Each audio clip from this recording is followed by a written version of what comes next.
welcome to the Sidebar Cantina. The podcast where we talk about Star Wars, pop culture, upsetting Super Bowl losses, or whatever the fuck we feel like talking about. Yes. I'm Mr. Jason Roscom. With me here each and every single week, the Darth Vader to my Palpatine, Dave Martin. Welcome back, Dave. Hello, Jason. How are you? I'm okay. Yeah? I'm okay. Yeah, that's okay. I'm glad to be here. Yeah, well, that's good. I'm glad to be here. Everything's Everything's in order. It's Monday. We are like starting at the appropriate time. yeah. I have this on the board now. Although we have to figure out how to get rid of that little Yeah, we gotta- second delay. in Yeah, the I can beginning. cut out the pause Right. to start. Otherwise, you'll just have to like time it right. Right. Yeah, So yeah, things are good. Huh, excellent. Well, glad to hear. And I am back from my trip to Disney World, which we're going to Yes. talk about here very soon. Yes, I think that for those of you who are, you know what? Never mind. Yes, you're back from Disney World. Yes.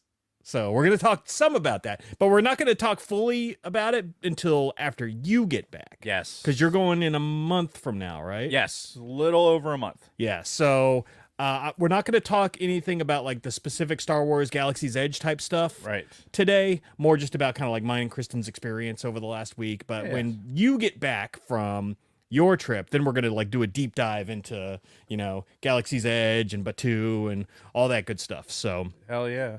but yeah, still plenty of stuff to talk about. And besides that, what else are we talking about today? So today we are going to, we're not going to freeball it or anything else like that. Right. But we what do we have are- a structure. What we are going to do is we are going to talk some Star Wars because we are doing our annual now Star Wars Podcast Day Correct. podcast. Yep.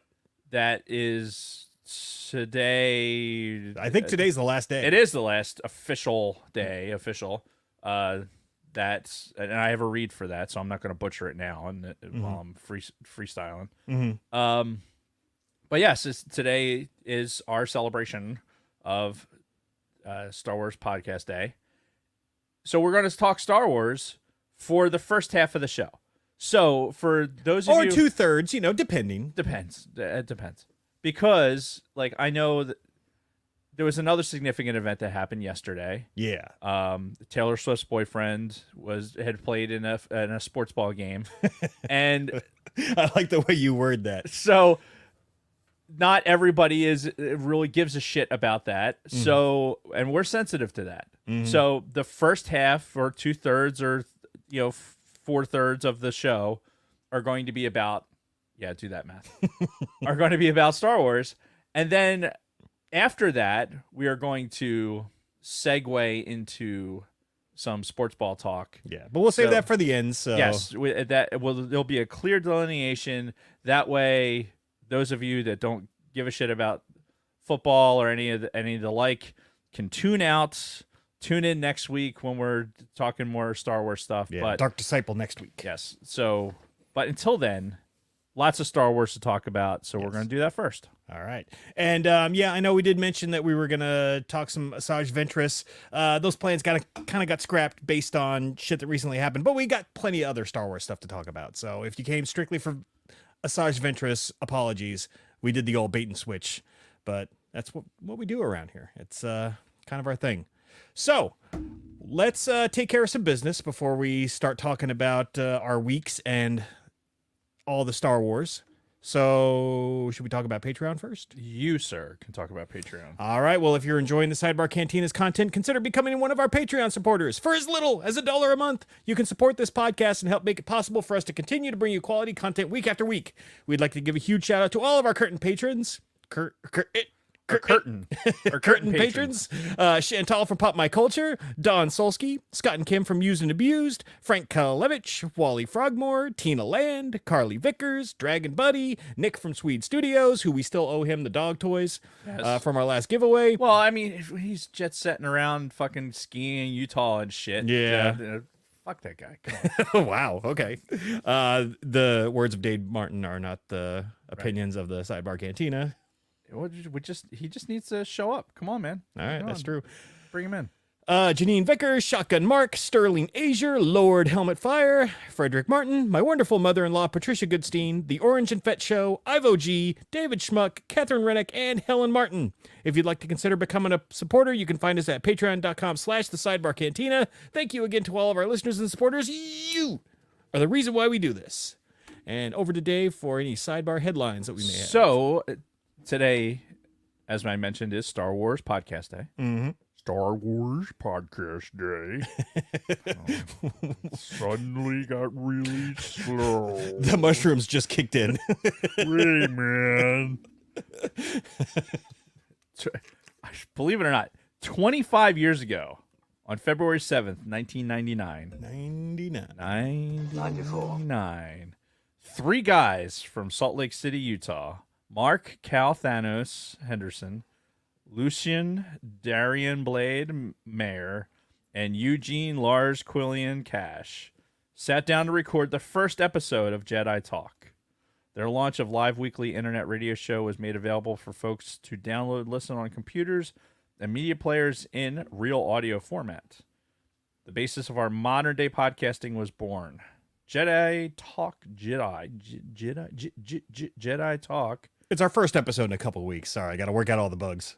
Released, it's max headroom. Jedi Talk released 140 episodes from February 1999 until September of 2002. The word podcast wouldn't come into use for another 2 years. This is the fourth annual Star Wars Podcast Day celebration, and the third straight year that the Sidebar Cantina, that would be us, C3PO, is participating. So there is that. And so Star Wars Podcast Day, 25 fucking years ago, which means that my daughter is 25 years old.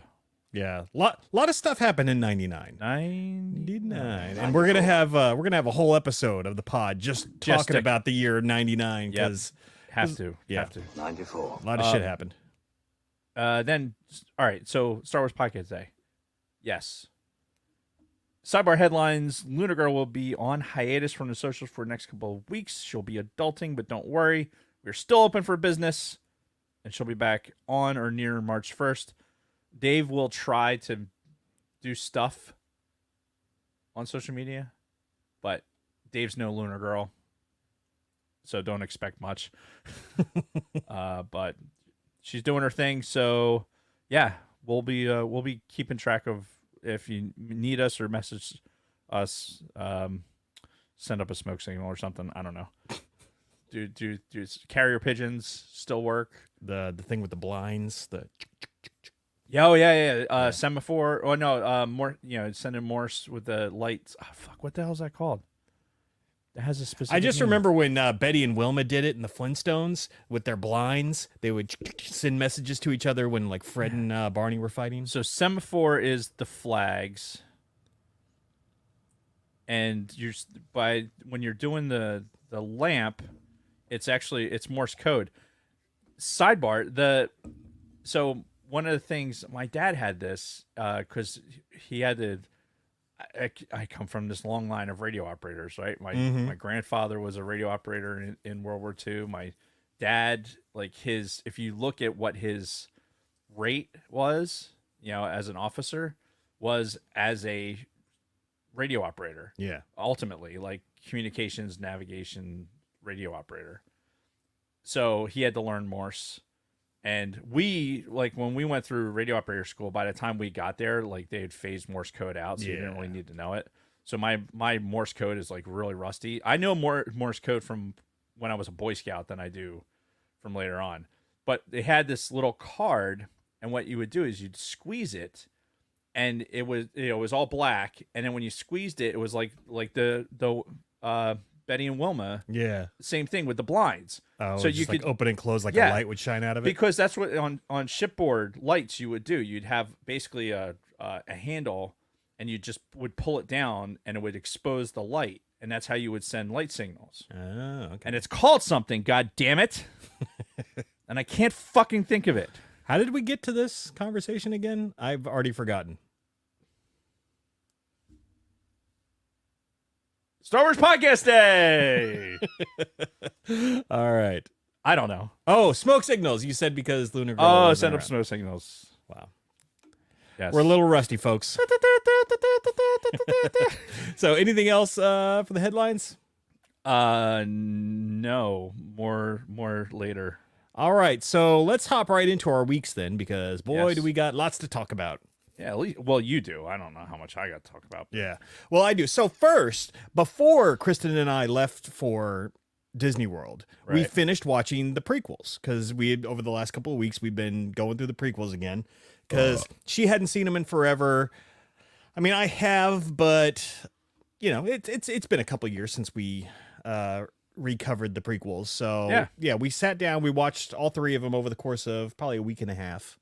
And I gotta say, man, like my opinion on them has 100% changed from when I was sort of the Star Wars boomer, like the fucking prequels, they suck, and Right. you know, my God, man, I don't know if it's all of the expanded material we've been engulfed in and like kind of knowing more of what's going on, but fuck, the prequels were actually really good. Yeah. Like they told a phenomenal story. And yes, there was some questionable acting, some questionable characters, but by the time we got to Revenge of the Sith, and I'm really paying attention because I know one of the complaints about that was how rushed, you know, Anakin's fall to the dark side was. I'm like, no, when you watch the prequel start to finish, like in a short period of time, you see it right there. Like it's all there. And just in that last movie, like you like to say, it was all about abroad, but I mean, realistically, yeah, that's what it was. Yeah.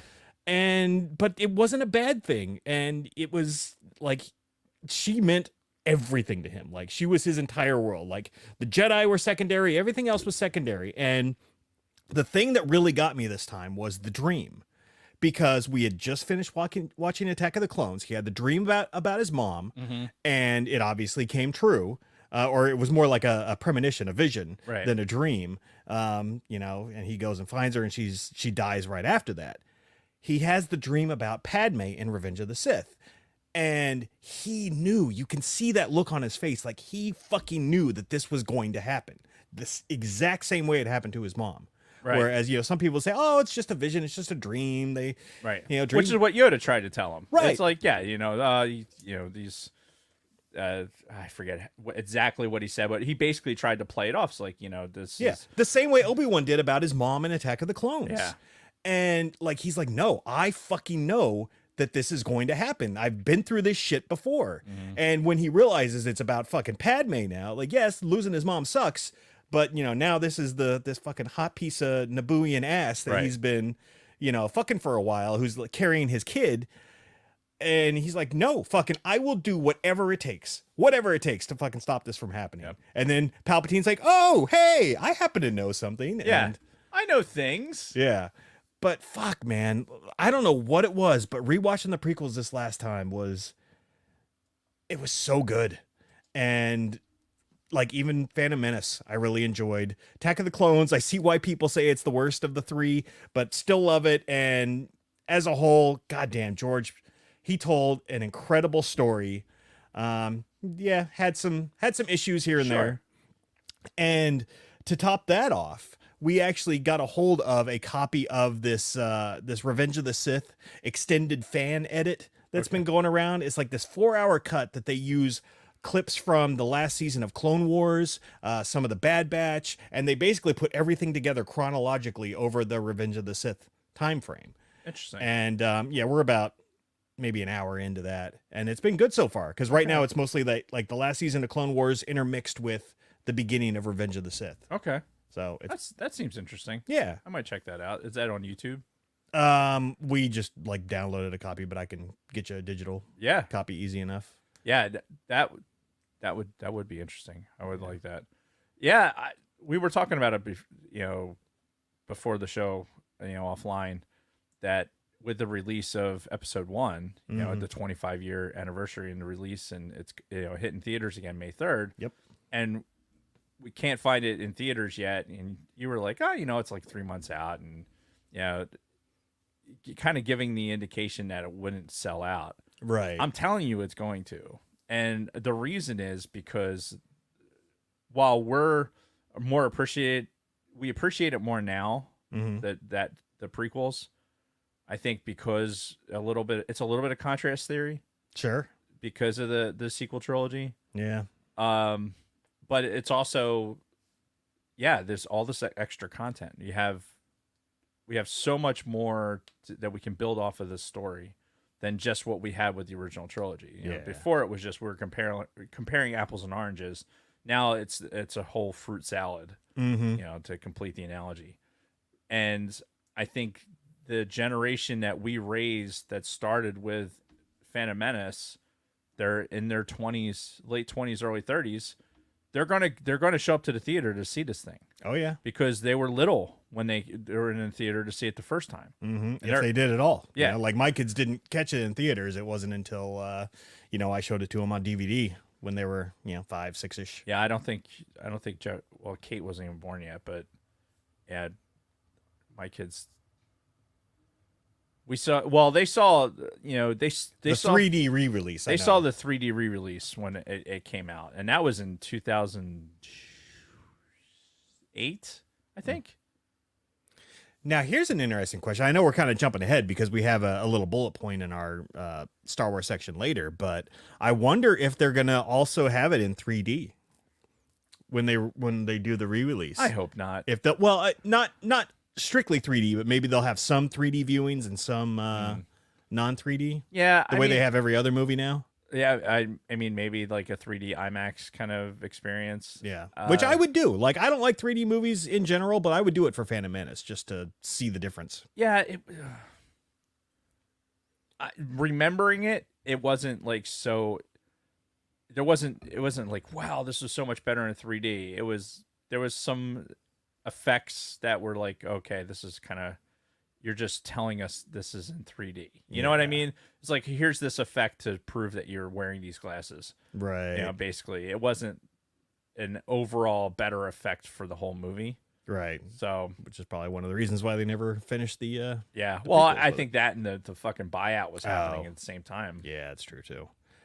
But I want to go on record and say I take back most of the bad things that I've said about the prequels. There's still some cringy moments that we'll never be able to get away from, but I think this might necessitate us doing another reordering of the movies at some point as well. So keep that in the back of your mind. Maybe towards the end of this year, we can reorder the movies once again, because we've done 2 of those now. Yeah, we absolutely can. I think there's been enough time. Why the fuck not? Hey, we can do what we want. That's right. Honestly. It's our fucking show. We'll do it live. Fuck it. Do it live. So, anything else on the prequels? No, I saw a thing now that says it was in 2012. That was the 3D one? Yeah, and I'm like, God, it doesn't seem like it was.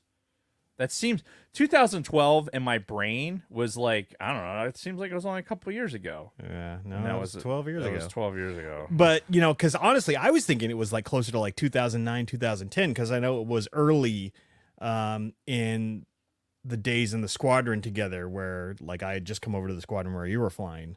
Right. And I feel like it was still pretty early in that whole tenure, but I guess not. 2012. That'd have been 4 years after I got there. Yeah, 2012. Yeah, which, fun fact, that was the first honest trailer I ever saw, was that Phantom Menace 3D re-release honest trailer, which was classic, by the way. After its 3D re-release in 2012, this is off Wikipedia, the worldwide box office gross exceeded $1 billion. Oh, no shit. Although in the intervening years, the film had lost some of its rankings in the list of highest grossing films, the 3D re-release returned it to the worldwide all-time top 10 for several months. Nice. So, I'm sure a lot of Marvel movies kicked it out of the top 10 since then. Yeah, I'm sure. But all right. So moving on from the prequels, I have some additions to the Sacred Jedi. Did you do that on purpose? No, I didn't. I love it. That worked out great. All right. So first of all, I'm not going to go to Disney World and come home empty-handed. There was since the last time I've been down there, a new Disney World exclusive Black Series figure. No shit. Yep. So I had to pick up The sacred Jedi. So I had to pick up 2 copies, obviously one to display and one to open. This one is the one that's going to be opened because you can see it got damaged on the top. But this is Doc Ondar, some hammerhead dude. Yeah. I'm sure he's got some sort of Yeah. cannon, but he's holding the clone helmet on the back, which I think that clone helmet actually comes in the thing. And he has a holocron too. Yeah, so he's the vendor in when you go, without spoiling much, there is a shop that has like a place where you buy stuff that has animatronics and other stuff, and he's like the shopkeeper of that shop. So I don't know if he's been in, like, if he was in that book, probably that Black Spire book that takes place on Batuu. Pretty sure he was. God, I've tried to purge that book out of my memory, to be honest. Yeah. So, but yeah, got a new park exclusive Black Series figure, which I'm very happy about. And that's the only one they had, by the way. Like all these, the 3-packs, like of the Porgs, the First Order, and the droids, none of those were there. This was the only fucking Black Series figure that they had. Wow. Yeah, which was crazy. So I'm wondering if they're getting ready to like do a whole new thing, because the ones that I got, that's not even the first ones that they did. That's the second wave. There's a first wave out there too, which I need to pick up. That was like a park exclusive Black Series. Oh boy. Yeah, I'm sure that's not going to cost any money. Yeah, I've looked on eBay. It's yeah. What are you gonna do? But so yeah, so I got some new park exclusive Black Series figures. The rest of these I got either on the cheap because I'm gonna open them, or I bought them at regular price because I want to open them. But either way, all of the rest of these are duplicates that I'm just gonna open for one reason or another. This one I know I got cheap. It was like $5. This is the Leia from the comic books. This is the one where she's wearing essentially Padme's fucking outfit from Attack of the Clones. Also, the same style, also on super discount, is our good friend Black Kyrgyzstan. Now, this version of the Black Kyrgyzstan Black Series figures is not actually as good as the most recent one that they put out, but that one's still like $40, so I'm gonna wait on that one. I've made it a point to try to get all of the the Mandalorians loose, so I can put them in Mandalorian row behind me here. So I'm continuing that with a second copy of Casca Reeves. Ah, very good. Played by the lovely, formerly Sasha Banks. Now her name is Mercedes Monet.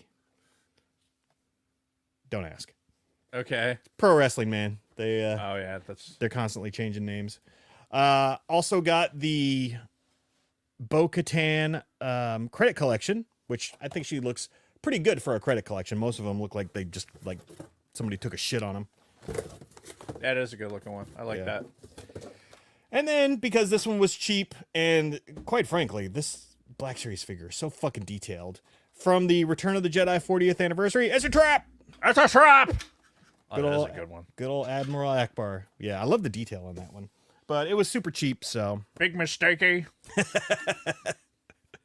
That's a no, guys. Good shit. So, yep, more additions to the Sacred Black Series. The sacred Jedi. Black Series! What are you looking at? I'm looking to see where Akbar is on the wall. He's kind of down low. He's right next to the Oh, okay. the Royal Guard. I got him. All right. Just making sure he's properly displayed up there before you crack that one open. All right. So, yeah, that's all the Black Series that I have. Now, on to Disney World. So, this week, Kristen and I, this was our first time leaving all 3 boys home alone by themselves. Oh. And we went on our own fucking vacation. And as you can see, the house was not burned down. Yeah, while I we were pulled gone. up and there wasn't a smoking hole in the ground. So Right. Success. Great success. Yeah, so this is another big step in the aging evolution. And now my kids are old enough to, leave alone for multiple days without too much concern. Yeah, knock on wood. Yeah, I know, right? And oh my God, it was great. Like, we had a great time. We stayed at the Grand Floridian, which is one of the nicer ones, which, by the way, I found out while we were there, that is where they filmed the Beach Boys music video for Kokomo, when they're out there like playing on the beach. That's where we want to go. They're right there. Like that was right outside of our fucking room was that little beach area where they filmed that music video. And in the background, you can see the hotel and all that. So yeah, because can't you see the Polynesian from there too? Is the Polynesian like right over there? Yeah, it's like the next hotel over. Yeah. That's been a minute since I've been there too. That's funny. So so we stayed there. We were there for 4 nights, and we hit each park. We spent the least amount of time in Animal Kingdom. Okay. Because like really, I don't give a shit about safaris and all that and fucking animals. That we went to the Avatar world. Neither of us have seen any Avatar movies, so it didn't really do much for us. Just like what is with all the tall blue things right around. But we did ride the Flight of Passage ride, which was actually really good. When you go, if you can make it over there, we're not going there. You're not going there. Okay, you're just gonna do like 1 or 2 parks. I think the plan right now is to, when we get there, we're gonna do Epcot. Yeah. There's a lot to do at Epcot. Like I was always under the impression Epcot was like one of the least popular parks because it didn't really have much, but they've got a lot of rides now. And I think for us it's going to be more about just kind of relaxing and doing the alcohol tasting and stuff like that. I know a lot of people like that one. Yeah, just kind of relaxing because the next day is like Star Wars Day. Yeah. Hollywood Studios. Exactly. Yep. So, like it was a blast. So much to talk about, but gonna hold off on talking about most of the stuff until you get back. Now, one thing I do want to say though is when you go, I'm sure you've ridden Star Tours before, right? The old Star Tours that's been at the Disney parks forever. Well, there's like, so it's broken into 4 parts now. And it's like truly random which part you get. So there's a bunch of different introductions. Then you go to one planet. Then you have like a contact from somebody, and then you go to another planet. And all 4 of those sections are all randomized. Okay. Because there's like 4 different beginnings, like 12 different planets or something like that. And then like 4 different messages you get from the rebellion. Okay. So ultimately it's a different experience every time. Almost. We went on it 5 times because it was like a walk-on. There was like 5 to 10 minute waits every time. Oh, wow. So we went on it 5 times and we got almost every scenario. We didn't get one intro, and I think we missed like 2 planets. So did you guys do the Genie Pass or whatever? Yes, which I fucking hate. But it's like a necessary evil at this point. Like, especially if you want to ride Rise of the Resistance, you kind of have to do it. Right. Because that's really the only way you can get on the fucking ride that day, unless you want to wait 2 hours in the general queue. I hate the fucking Genie Plus. Like, the old Fast Pass system was significantly better and cheaper because now you got to pay for all this shit. Right. You got to pay for the fucking Lightning Lane in addition to paying for the Genie Plus for the day. It's fucking Disney's way of just fucking stealing more money from you. But it's whatever. We did that, and it did get us to the front of every major ride that we wanted to ride. We rode the Guardians of the Galaxy roller coaster at Epcot. Kristen said that is her favorite roller coaster she's ever ridden in her life. So, take that for what it is. Where's that now? That's at Epcot. Okay. Yeah. All right. All the rides at Epcot were pretty fun. We went to the Space Restaurant at Epcot. Do you know what that is? The Space 220 restaurant?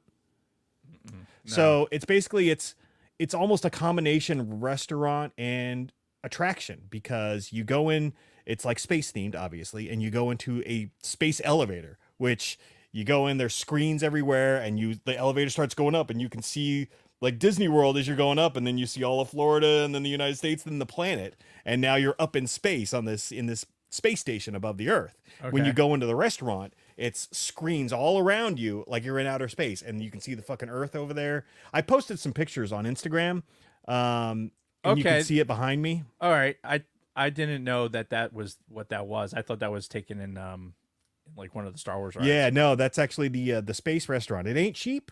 Right. But it was very enjoyable. It was a good experience that I don't regret doing. Food was good. Yeah, food was actually really good. I think I had the filet mignon in that one. Nice. Yeah. So if you get time and opportunity, I would recommend that. God, what the fuck was that? Oh. Okay. The ghost of the studio, I guess. So yeah, just so much good stuff and just so much immersive Star Wars, which we'll talk about. Yeah. Oh my God, I can't wait. But now let's talk about some souvenirs because we bought a lot of stuff while we were there. I made that meme, I'm never going to financially recover from this on the day that I got back because, well, yeah, Disney, they love taking your money. And then once you're in the parks, after you've paid all this money to fucking get the hotel and the park tickets and Genie Plus, then you go into the gift shops and you're like, I want all of this. Right. So first, those motherfuckers know what they're doing. Yeah, especially when it comes to us Star Wars fans. They know right where to hit us in the pocketbook. Mm-hmm. So, all right. First, I'm going to show you a couple little minor things. This was fucking sweet. Kristen bought this. This is a Return of the Jedi 40th anniversary coffee mug. And it's got that art style in that original comic that was done. But it's fucking sweet. Like, as soon as I saw that, Kristen's like, should I get this? I'm like, yes, you should get that. That was nice. Yeah, because we're still kind of celebrating the 40th anniversary of Return of the Jedi, at least for a few more months. And I would imagine that this isn't going to be on the shelf there for much longer. No. So, but yeah, I fucking love that mug. Which, again, it's technically Kristen's. They have these... Okay, so here's another area where they get you. They have these mystery gifts, right? Like mystery fucking kyber crystals or mystery this or mystery that. So we got some mystery busts where there was like a whole bunch of cool characters, but you bought the box, you don't know who's in it, right? So so we bought 2 of them. So they were like $15 each. It's like, sure, we'll see what we get. Maybe you can help me with this first one. Because I know I've seen it before, and I can't fucking place it. It's this guy right here. This almost looks like the Guardians, the old like the Jedi Temple Guardians mask, but it kind of looks like a Sith Lord that I can't quite fucking place. And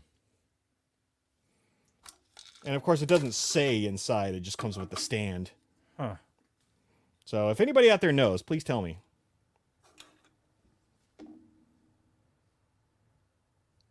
Don't know. Yeah. So somebody out there's got to know Yeah. who the fuck that is. Our chat is smart. Yeah. They'll- You would think we would know, but there's a lot of Star Wars canon out there. There's so much. It looks like something from the ornamentation that I would know what it is. Oh, Isaac's saying Clone Wars Season 6. That's not Bane, is it? No. Well, because they changed the look of Bane for the Clone Wars. So anyway, got this, can display it. And then the other bust was one that we didn't even know existed because they had like 5 up there, and this one was not in that one. And this is just a nice fucking, oh, go fuck yourself. It's our good friend Jar Jar Binks. Oh, Misa's so scary. Yeah, we got Jar Jar. So we did not get any of the cool ones that we were hoping for, but What were the cool ones? I don't remember. So much has happened since then. Wait a minute. What is that? What? Salacious had a wet dream last night. I don't understand. You know what? All right. I'm just gonna let that one float away All right. in the chat. So, next, I picked up 3 lightsabers for the studio. Right. So 3 that we're gonna kind of, play with amongst ourselves. Yes. You kind of already knew about these, but we're gonna bring them out one by one anyway. Dave's excited. Dave is excited. First of all, we've got this beauty. Oh. So these are in the style of the I don't even know how you describe them. They're really good. They're not obviously like hundreds of dollars. These are like more like $40 type lightsabers, but you can play with them like you can actually clash them. They make the good noises. So they make the noise. They still look good, and you can actually play with them. So, and that one is Luke's green lightsaber. Oh yeah, there's a demo mode, and you got to make sure you have it in the right mode. Oh, you can hear that hum. I like the activation of this one is really fucking cool. Yeah, because that's what It has Luke's. that spam. Yeah, because that was Luke's saber in Return of the Jedi. It Yeah. had that bam. It was like very different from other activations. So that's one of that's one of the 3 for the room, and then of course to go along with Luke's, you gotta have Vader. Yes. So let's compare Vader. Ooh, it's got a nice rubberized. Oh yeah, so does this one. So you could do a nice comparison, like side by side comparison with the baby killer. Yeah, which. Oh, it's in demo mode. You'll have to switch it. Yeah, it looks great. And yeah, I didn't realize how closely the 2 sabers actually are to each other in design. Like, I never Makes sense, realized. right? It's the same builder. Right. Yeah. I don't know. For some reason I was expecting them to be somewhat different, but no, Vader kept the same hilt style and everything for his red saber. Yeah, what I really like about this is like this is obviously like newer, Mm-hmm. right? This was probably built. God only knows when this was built, right? Mm-hmm. But I mean, we've had this Since the 2015. since we started. Yeah, because right? this came out in 2015 when Force Awakens came out, because that's where the Kylo Ren one came from too, Yeah. the one that's behind So you. I've had the baby killer since then. Yeah. We brought it to the studio, and these are like it's the same scale. It's the same integrity. It's like But yeah, and they sell. All right, and now so the third one for the studio is still in the package too. We've got Rey's lightsaber from the end of Rise of Skywalker, the yellow, with her. You know, she basically used a piece of her saber or of her staff to build this, which is pretty sweet.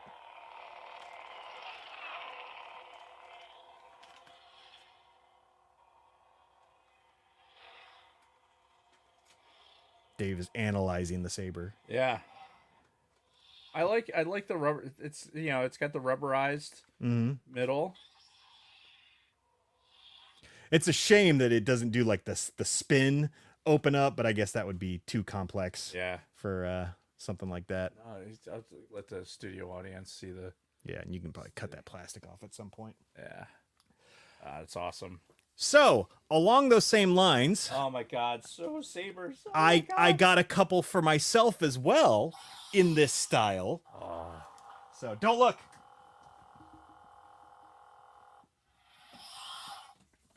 Don't look. And oh yeah, baby. We got the Ahsoka sabers again in that same style.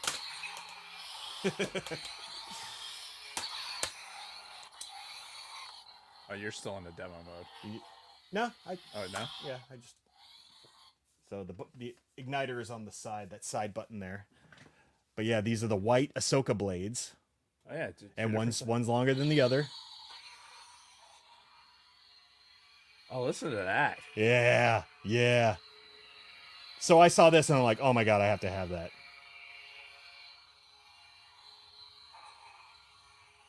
You could bring in airplanes with these things. Like, Yeah.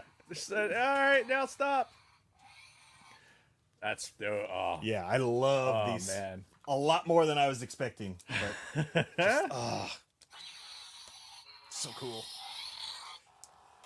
But yeah, so like those were like 40 each. This was 65, I think, for the 2 of these. So it was a pretty good deal too. And again, it's that same style, the same integrity and everything. Yeah. I mean, obviously our Black Series sabers are like they're an order of magnitude more detailed Yes. and just more sturdily made and spectacular. Yes, But these just for fucking banging around and yes, yeah, no, these are perfect. You get a level of integrity with like the hilt and sound, right? And, yeah, the sound is important. And they're not nearly as expensive. And oh my god, there's Oh, but they do have expensive options at oh, I'm sure they do.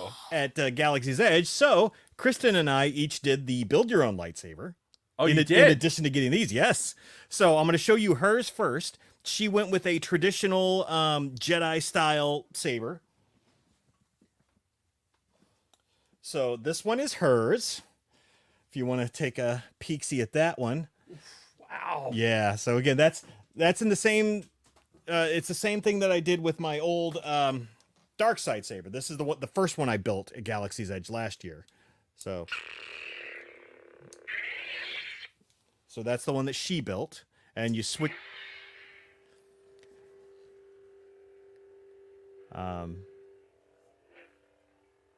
Yeah, it's very classic style saber. This thing is fucking legit, man. Yeah. Like it is.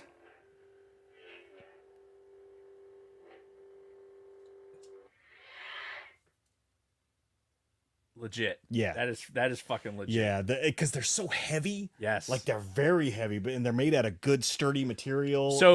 So you did the full like experience, like yes. you did. Okay. Yep, just same as we did last time. So okay. That was Kristen's. So I got the Sith one last time. This time I got one in the style of the High Republic.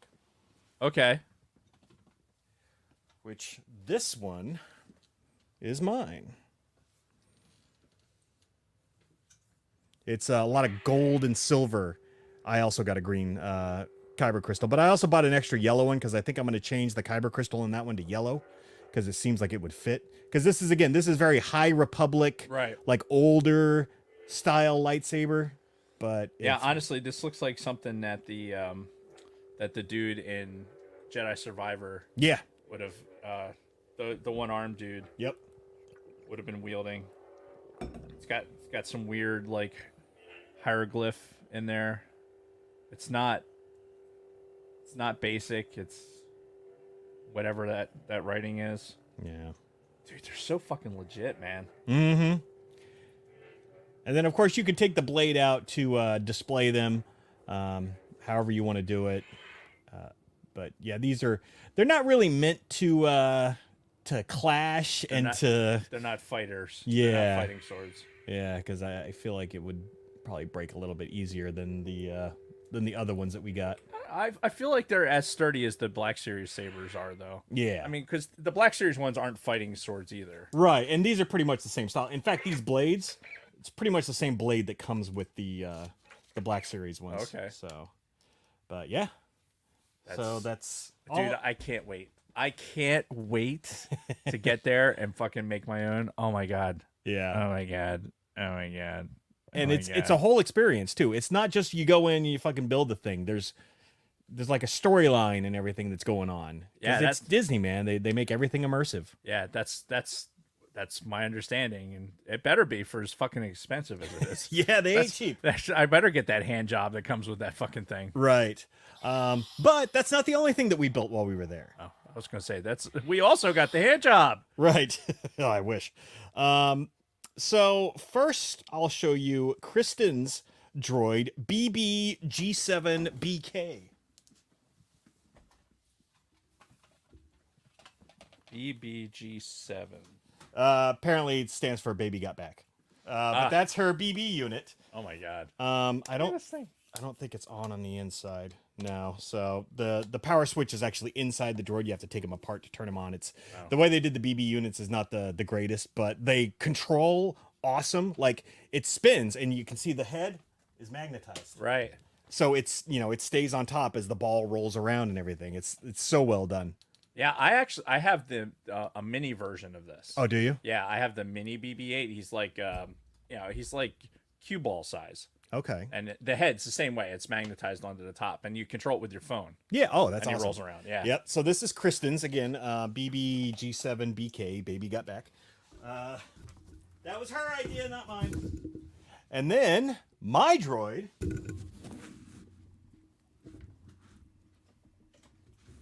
say hello to RJ94. 94. And actually flip his switch. I think it's on the bottom to turn him on.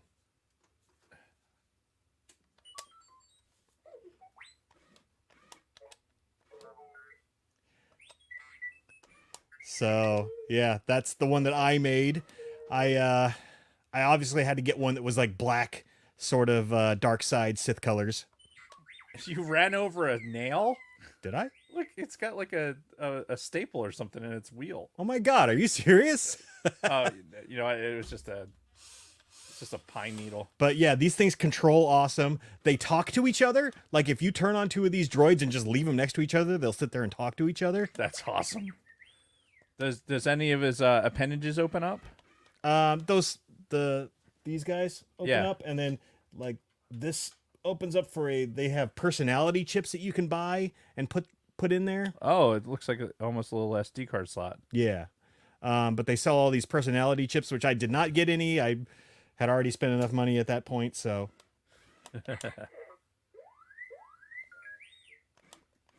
He's very excited. He is excited. He's been turned off and under a blanket for several hours. So Yeah, well, my hand's also up his ass, so. So yeah, that's RJ94. 94.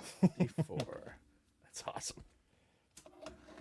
And I think that nope, there's at least one other thing somewhere in here. Oh, two things. So first, when we went to the restaurant, the space restaurant, I was talking to the waiter and he was really cool, and we were talking about Star Wars, and he gave me this Vader pin. Ah, look So at this guy. that's what I signed my $200 dinner bill with, and he's like, "Oh, you can keep it." Oh, well, thanks. Yeah, buddy. thanks. It's a $200 pen. Yeah, Look at that. yeah, it was great. And besides that, I got Looks like almost like a Snoopy, Vader Snoopy. yeah, a little bit. Oh man, I fucked up. I got this cool die-cast AT-AT that they were selling there. Oh wow. Yeah, and actually, Kristen got one of those too. So I'm gonna put it probably on my desk at work. Yeah, that's a great desk item. You just gotta I gotta some get the rest of that sticker off of there. or heat it a little bit with hair dryer. Yeah, that helps them come off pretty quick. Besides this, Kristen bought a whole bunch of like Ahsoka styled. She bought like an Ahsoka style hoodie, a hat, some Disney ear Leicu with Leicu's on them. Like she went all in on the Ahsoka goods. That's awesome. So yeah, she got a lot of cool stuff. She got another coffee mug that I didn't bring in, but it was really cool. So we had a fucking awesome time, spent a shitload of money. But it was great. It was our first post-children vacation together. So, yeah, it was great. Awesome. And yeah, I mean, I know there's cheaper ways to do it, but I decided to go all out for this one. Yeah, we could have stayed at like the Shades of Green and all that, but I'm like, yeah, fuck it. Let's. Shades of Green's tough because you have to do it so far in advance. Oh, really? Yeah, for those who aren't familiar, Shades of Green is the military resort that's on the Disney property. Yeah, which is pretty close to the parks and everything. I stayed there twice. It's fucking phenomenal. It's a great benefit to have. Even when I was a young senior lad. airman staff sergeant type, we had we drove down with the kids, and we were basically eating out of the room. I think the meal plan we had was like for breakfast, and we basically went down there, engorged ourselves for breakfast, stole a bunch of food to bring with us, and then we had like peanut butter and jelly sandwiches for like the rest of the time. Yeah. But the hotel hardly cost us anything. Right. So, and because it's based on your rank. So when you're going down there, if you're, in the lower ranks, it's not as expensive, and you're right on the property. I mean, you're walking distance from the Polynesian, and the same shuttle that you would get on, or the same monorail, that you would get on at the Polynesian is you just walk to that one. Yep. And you're right there. So it's a great option, but you have to book it like 6 months in advance. Oh, no at shit. a minimum. Wow. At a minimum. So I know for Kathy and I, like we're going and we're staying at a Hilton because we have Hilton points. Mm-hmm. So we're staying at a Hilton. So there's some logistics that we'll have to figure out for getting on and off the park because we're not doing a rental car. We're saving some money. With Yeah, that. we didn't do a rental either. We Yeah. just Get a shuttle transportation. to do whatever. So yeah, you've got some logistics there, but all in all, I think with Shades of Green, what would have been like it's definitely based, I think, more for families. Yeah. And when you're there, just as hey, you're there without your kids for a reason, right? Mm-hmm. So, maybe we'll see how this time goes. I mean, staying off. I've never been down there where we haven't stayed at Shades of Green. Mm-hmm. So it'll be interesting staying kind of off. Well, that's not true. I guess I went down there we went there for my senior trip. So Yeah. we didn't stay on property. We stayed at some fucking shit wagon hotel. There was like 4 to a room. Oh God. Yeah. Yeah. It was like two, like me and like 3 of my buddies were like, bunked up, 2 to a bed, listening to each fucking dude snore. It's horrific. But yeah, it was fucking cool. And that's awesome. I'm so stoked to get down there in a month and fucking build a lightsaber. Yeah. Can't fucking wait. Yeah, and again, when you get back, we're gonna do probably a whole episode of the pod where we talk about all the Disney Star Wars goodness down there. And who knows, maybe you'll come back with a couple more lightsabers because this wasn't all of the lightsabers in this style. They had other ones too. They had like yeah. Obi-Wan's. I can't remember what else, but Probably had Mace Windu. yeah, motherfucker. So yeah, good times. The only other thing I think I had for my week is for part of the Disney also. So our good friends Don and Brady from 2/3 of the Escape Pod, one of the first times they came down here, they gave me a Michigan Star Wars t-shirt because I was sort of the adopted Michigan fan at that point, and I wore that on our Epcot day. It was Epcot / Hollywood Studios because we went back to Hollywood Studios that night to ride some more Star Wars stuff. And I got so many Go Blues that day. I think it was over 10 by the end of the day. Just random people like, Go Blue, as they were seeing my shirt. And I know that the Disney employees are supposed to not break character and all that.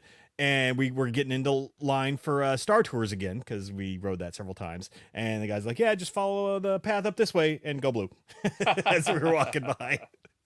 So yeah, thanks guys. And your gift was well appreciated by many, many people at the Disney park. So my question is, how many times did you hear somebody say that and wonder why are they saying that to me? No, I mean, I knew understand. it was just like, I wasn't ready for just people to just randomly be saying it. He Like wasn't ready. Like the first one of the day, it like took me a second to like click, like, oh yeah, go blue. And then after that it was so it was fun though. Oh right. They're cast members, they're not employees. Right. Right. That's yeah. So Acting genius. and I think that is it. Obviously, so much happened. I'm not going to get into too many more details, but we had a blast, and it was a trip of a lifetime. Yeah. So the real question is, would you, without giving away anything, because again, we're going to talk about it a lot, would you do it again? Yeah. Oh yeah. 100%. And Kristen and I have already talked about it. In fact, I've got some coworkers who do this thing where they will fly down like first thing in the morning, like taking like either a red eye the night before or like a super early flight, get there when the park opens, stay at the park, just Hollywood Studios, just Galaxy's Edge, stay there for an entire day, fly home that night. Never stay in a hotel, just fly down for a single day, stay at the park for, from open to close, and then fly home that night. And people do this. And now Kristen and I are like talking about, oh, maybe we Wow. could work that out one time. That's pretty intense. That's dedication. That is. I mean, you'd have to like, I don't know, you'd have to have a lot of like points or like be in some sort of an airline point system, I think, to really maximize that. Yeah. And What airline did you fly? American. I always fly American when I Yeah. can. It's because I know. I mean, obviously, you can get down there cheaper with Spirit and Frontier, but Yeah. fuck that. I'm Well, sure. I mean, if you don't have to check a bag, or sit down or count on your flight actually fucking showing up or departing. well, that's fair. Yeah. No, I'm not flying either of those. Southwest is about the lowest as far as economy fares as I'm willing to go. Yeah. But even they have some pretty cheap flights from Yeah. here to Florida. So. Yeah, our for because we bought it so early, the rate we got for our fare over basically like the spring break time frame was like we're going in mid-March, so that's a lot of spring breakers. Yeah. Yeah, so Yeah, and if you want some tips offline about the Genie Plus and all that, I can kind of tell you how all definitely. that works because it's a racket is what it is. oh yeah, I'm sure. But again, you need it to ride certain rides in the park. Like there are some rides, like legit, they only do the Genie Plus. Like and you have to pay for the Lightning Lane, the Tron ride, which was awesome, and the Guardians of the Galaxy ride at Epcot. They both like you have to do it through the app. You can't just show up and wait in line. Yeah, fucking wild. What about the single rider thing? They had that for the 2 Star Wars rides for Millennium Falcon and Rise of the Resistance. I would imagine those go pretty quick. Yeah, so the John Sterling Asia had said that they did the single rider thing for Millennium Falcon, Yeah. in particular, and said they did it with great success. Which I had never even heard of that before, but apparently it's been a thing for like ever. Yeah, I mean, I've even seen it at some Six Flags. Never in my life. I guess I've never been in a situation where I've been like by myself. Yeah. So I never would even thought about doing it. But I can see where Kathy is not interested in going in the Millennium Falcon ride. I don't know. I would hope she does because it's actually a lot of fun. Because that's the interactive one. That's the one where there's 6 stations. Right. And you can either be a pilot, a gunner, or an engineer. And Kristen and I were engineers twice. We rode it 2 times. And we were engineers both times because it was fun. You know, because when like some bad shit happens, you got to like fucking get the shields back up and you got to do repairs and stuff. And it's Yeah, good. we'll see. We'll see what I can get her talked into. Yeah. But I mean, she's ride averse. Well, So- but they're all motion rides. Like you're not going anywhere. It's just the compartment is moving. And Yeah, there's that's- no drops or anything like that. Yeah, like I said, it's whatever I can get. I'll have to have Kristen talk to her. Maybe Okay. Kristen can talk her into it. Yeah. I think Kristen's a little bit more adventurous when it comes to rides. I'll just say that. All right, fair enough. But that's it for my Disney escapades. Escapades? Yeah. Escapades, have a good time. Oh, sidebar real quick. Do you or anybody in the chat, do you remember in the 80s when they had all those Disney World commercials with the Cosby family? Where it was like the mom and the kids and they were doing all these fucking Disney World commercials? Yeah. Kristen doesn't remember that at all. I'm like, they were on all the fucking time. Yeah. And I found a YouTube video that has Did she watch the Cosby Show? Yeah, she loved the Cosby Show. They played those commercials like what was it? It was on Cosby Show was what ABC it was on. Oh, I have no idea. But they were on all the time. Yeah. Oh, yeah. But yeah, she said she doesn't remember them. So either way, I just wanted to see if I was like crazy, if I'm like the only one that remembered that. No, yeah. So Anyway. anywho, that's it for my week. So what about you? So I started out my notes with, so yesterday, all right, I'm going to tell the story of the birds. So Birds? Like yeah. the Hitchcock movie? No, not quite that bad. That's at Vickers' house. No, so in front of our house we have this little like A-frame porch, right?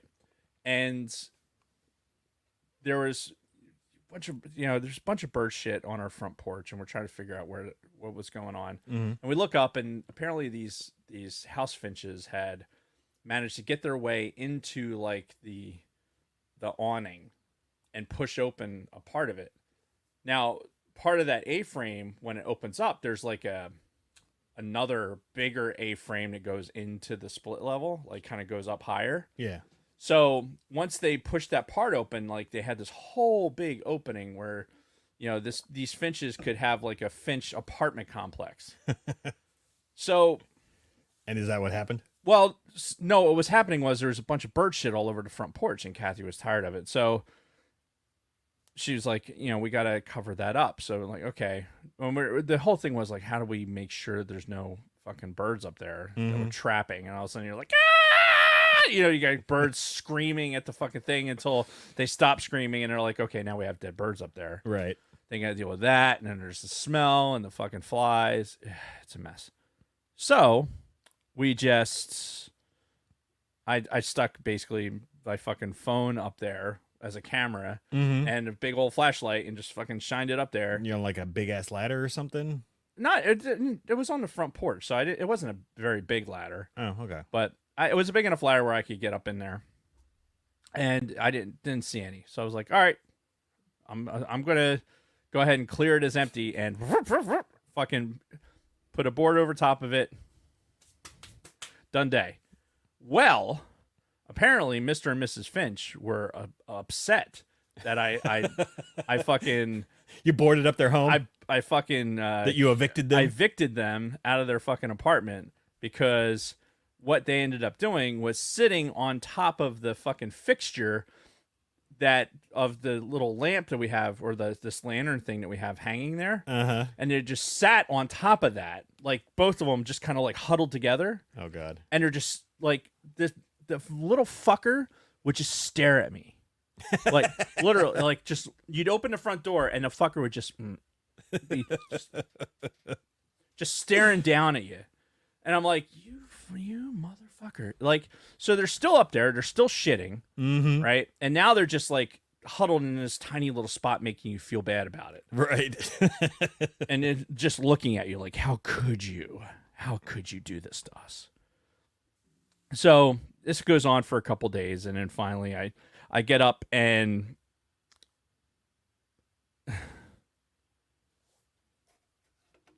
I got distracted by a chat. Sorry. Yeah.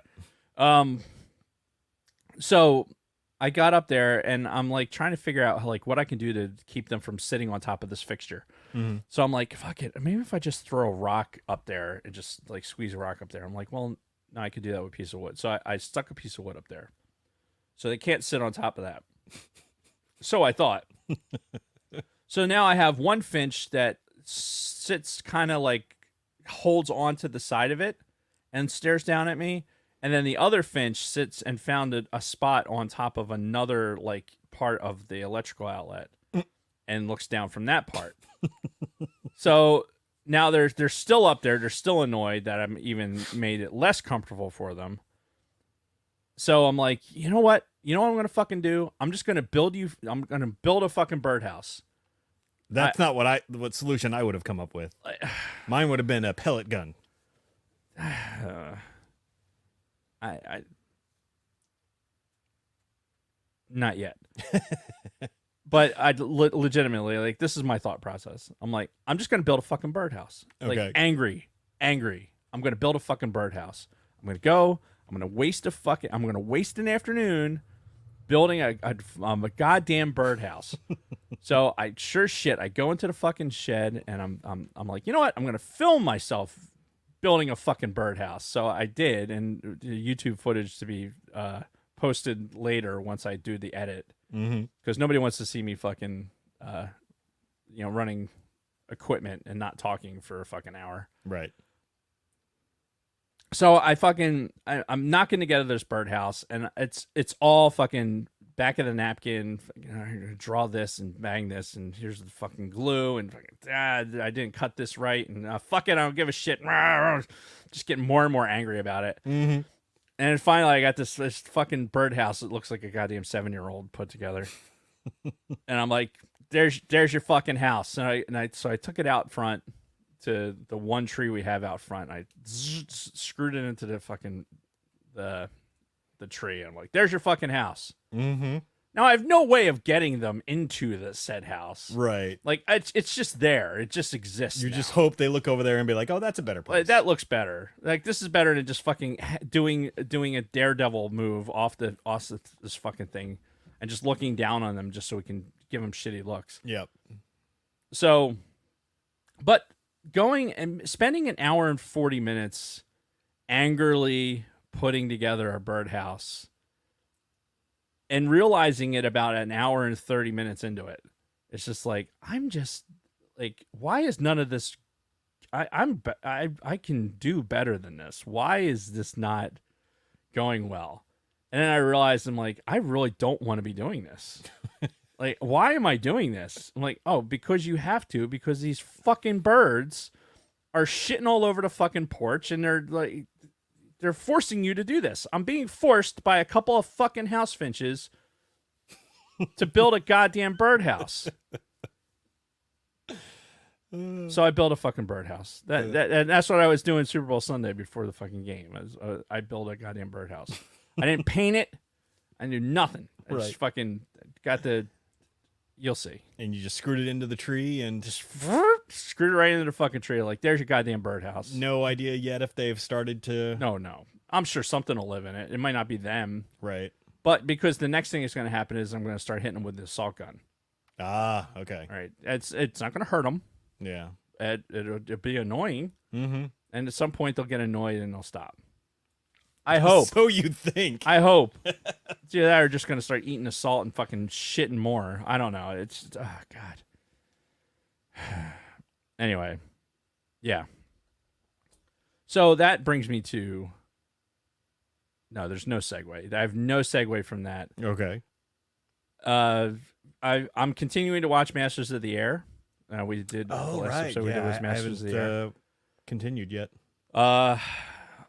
Again, people out there, keep watching it. We're gonna do a catch up episode at some point. Yeah, definitely. But I'm watching Masters of the Air, and I'm listening to a book right now called The Wager, and it really puts into perspective how just absolutely how lucky we are to have been in the service in the generation that we were. Oh, yeah. Right? Absolutely. Like, we talked about it for Masters of the Air, like just these guys, their mortality rate. And then with The Wager, you're talking about like mid 18th century fucking sailing ships that are going around Cape Horn into the most treacherous waters on the planet. Going down there with 8 ships and coming out of it with 2. Hundreds of people dying of scurvy and shit because they don't know what scurvy is. Right. It's just like people dying left and right, and like I just can't imagine the existence. Oh, nice. Yeah, I don't blame you. I would do the same thing. I should have known. I should have known when you picked it up that you were turning it on. Right. I should have fucking known. I love it. Anyway, carry on. So anyway, as I'm reading this, and The Wager is, I know, it's a good book. It's not. It's based on like a real story. Like it really happened. Like this. The survival of this fucking crew that got shipwrecked going around Cape Horn, and what they went through, and the different stories, and fucking the court martial, and fucking bonkers. And this is like right before the Revolutionary War. Oh, like you're talking right, like it's called the Jenkins Ear War. It's something like that. It's basically some fucking trumped up thing that they politically made this war out of to fight the Spanish about, because they needed to. And apparently this dude got captured. They took his ear, and then apparently they brought it into Parliament and hold it up in a jar. It was a whole thing. Right? You know what's up. Yeah, you do. Now, can you control what you say? No. No? Yeah.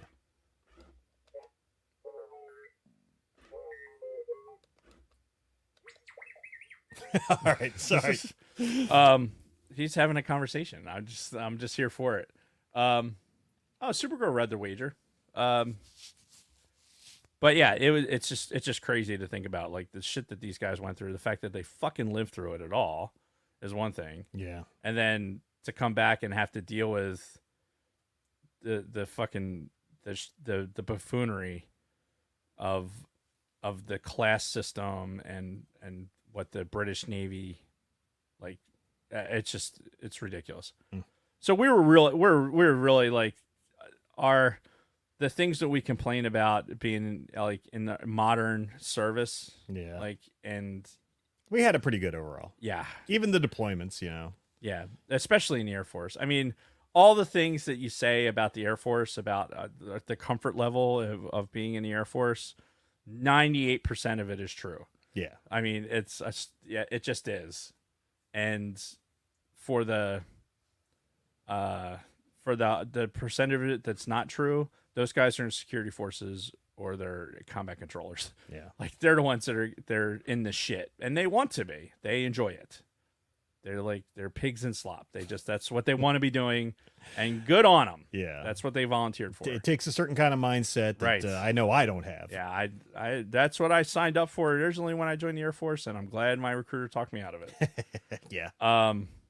But saying that, did you know that there's a thing out right now where they're starting to bring retirees back out of retirement, or they're offering it? Oh. Well, so here's the thing, right? So they're offering, like, hey, you can come back out of retirement. You can come back to active duty, right? And you know what the benefit is to that? No clue. There's none. Right. Because you can't get promoted. No? No, can't get promoted. There's like all these caveats. So basically, there's no upward movement. You're gonna stagnate, but you go right back into the fucking matrix of having to do fucking awards packages and everything else. So if you're like a senior NCO, you're not just gonna go back to fucking go fly and do your job. Right. You're gonna go back into the fucking system. And like, oh, here's this retiree that's come back in. Like, oh, they're not gonna say like, oh, go put him back in a fucking jet. No, You do No, all you're gonna the worst you're of gonna the be jobs. a fucking admin bitch. Yeah. So, who in their right now? Granted, there's a lot of people that would probably initially, does that move on its own? I don't think so. That would be cool. Would be cool. I bet you can make it move. Reminds me of a. Don't spill anything. Don't play with your knob. Is that what you're saying? Ooh, look at you. Oh, I bet you like that, don't you? Oh my god. Yeah. I'm gonna have to leave Dave alone. Bet you do. Bet you that opens your doors.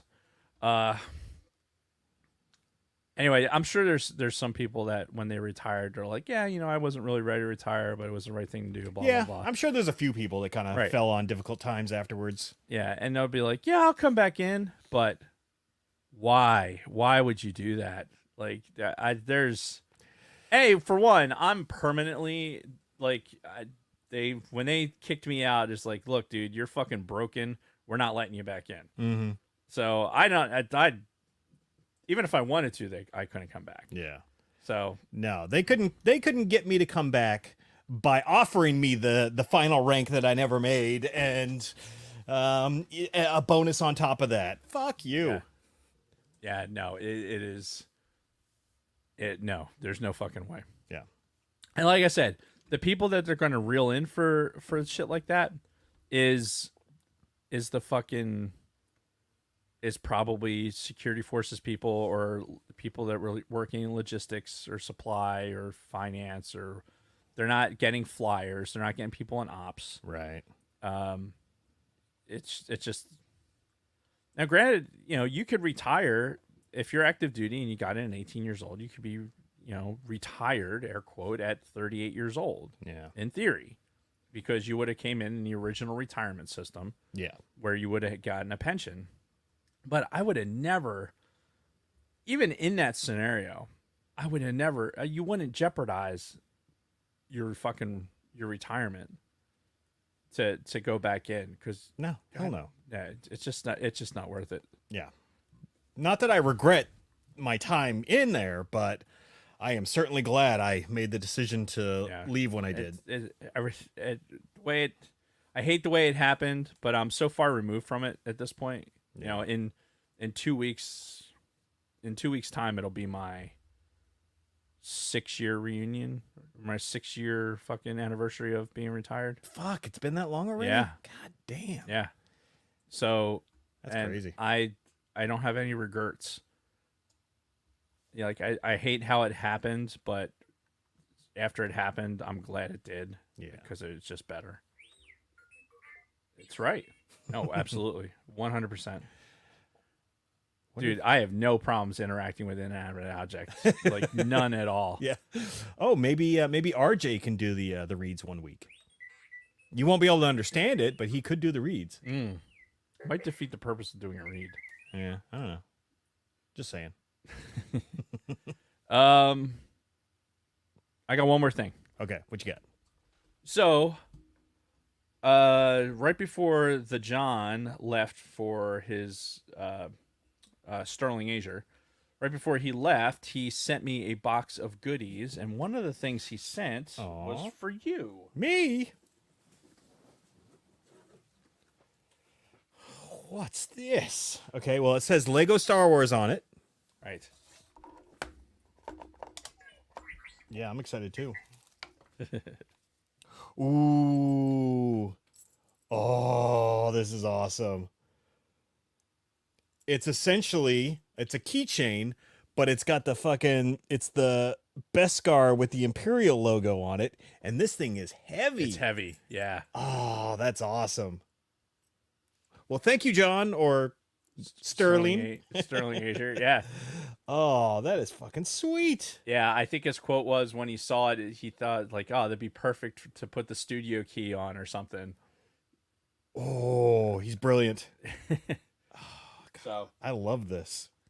I don't know what it is about that the look of the Beskar bar with the Imperial logo emblazoned on it. Like it's so it like that thing right there. It has such a tactile yeah. Oh yeah, you can definitely feel it. And it's so heavy. Yeah. Like as soon as you see it, it's like, oh my god, this thing has like just such a good feel to it. And if it was any bigger, it'd be too heavy to even fucking consider putting in your pocket all the time. Sure, yeah. Like as it is, it's already fucking pretty heavy. Yeah. You're right there? Yeah. I dropped the sticker. So he sent some stickers over to because I love stickers.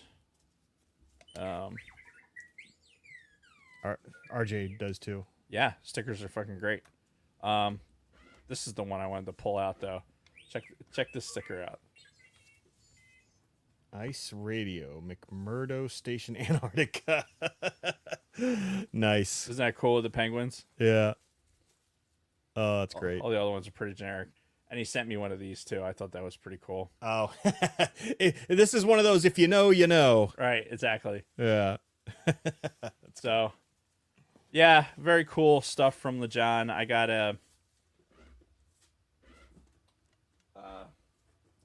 some other Lego goodies.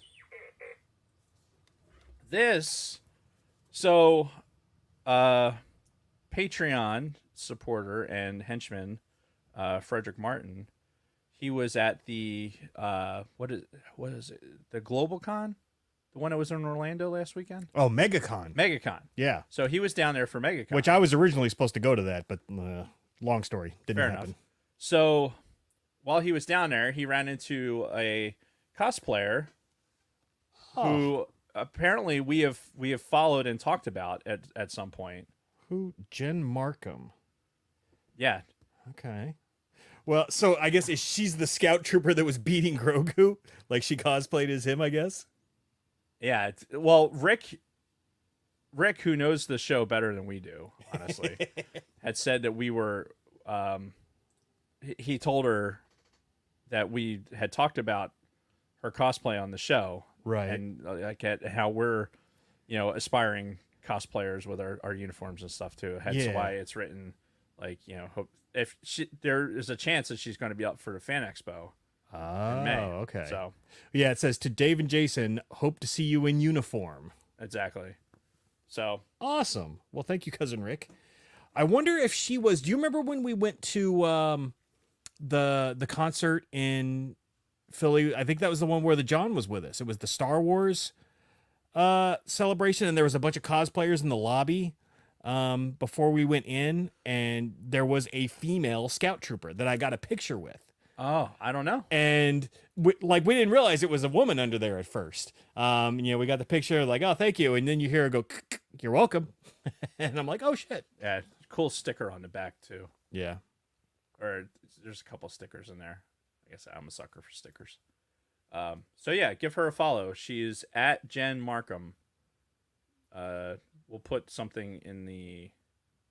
I'll throw something in the chat, and then Lunar Girl can handle the appropriate distribution. And you will do it. Do it. He also picked up while I was down there. I guess they had the Gundam model kits and stuff. Mm-hmm. And this is like their catalogs. Oh shit. And it makes me think, like, for when we're putting stuff together, like for the armor and stuff like that, like you use these model kits for like Greeblies and things like that. Yeah, yeah. So, man, I'll tell you what, I've wanted to get back into modeling.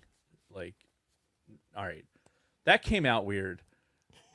I don't want to model like runway model. I mean, I'm talking like actually building models. I want to see him get into runway modeling, but that nobody, I might be the only one.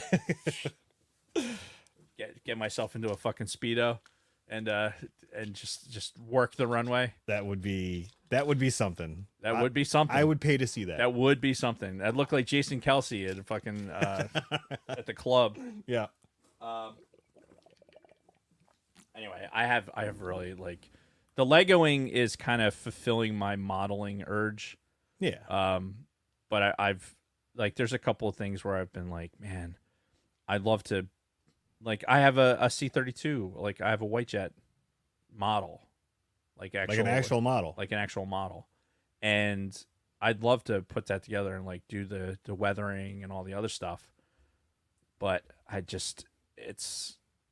it requires time and a workspace where I can leave that stuff out. Yeah. And not that I don't have cats or kids, so it's not like I can't leave that out, but I don't know. I've got so many other projects that it's just not something I'm ready to get back into. Mm-hmm.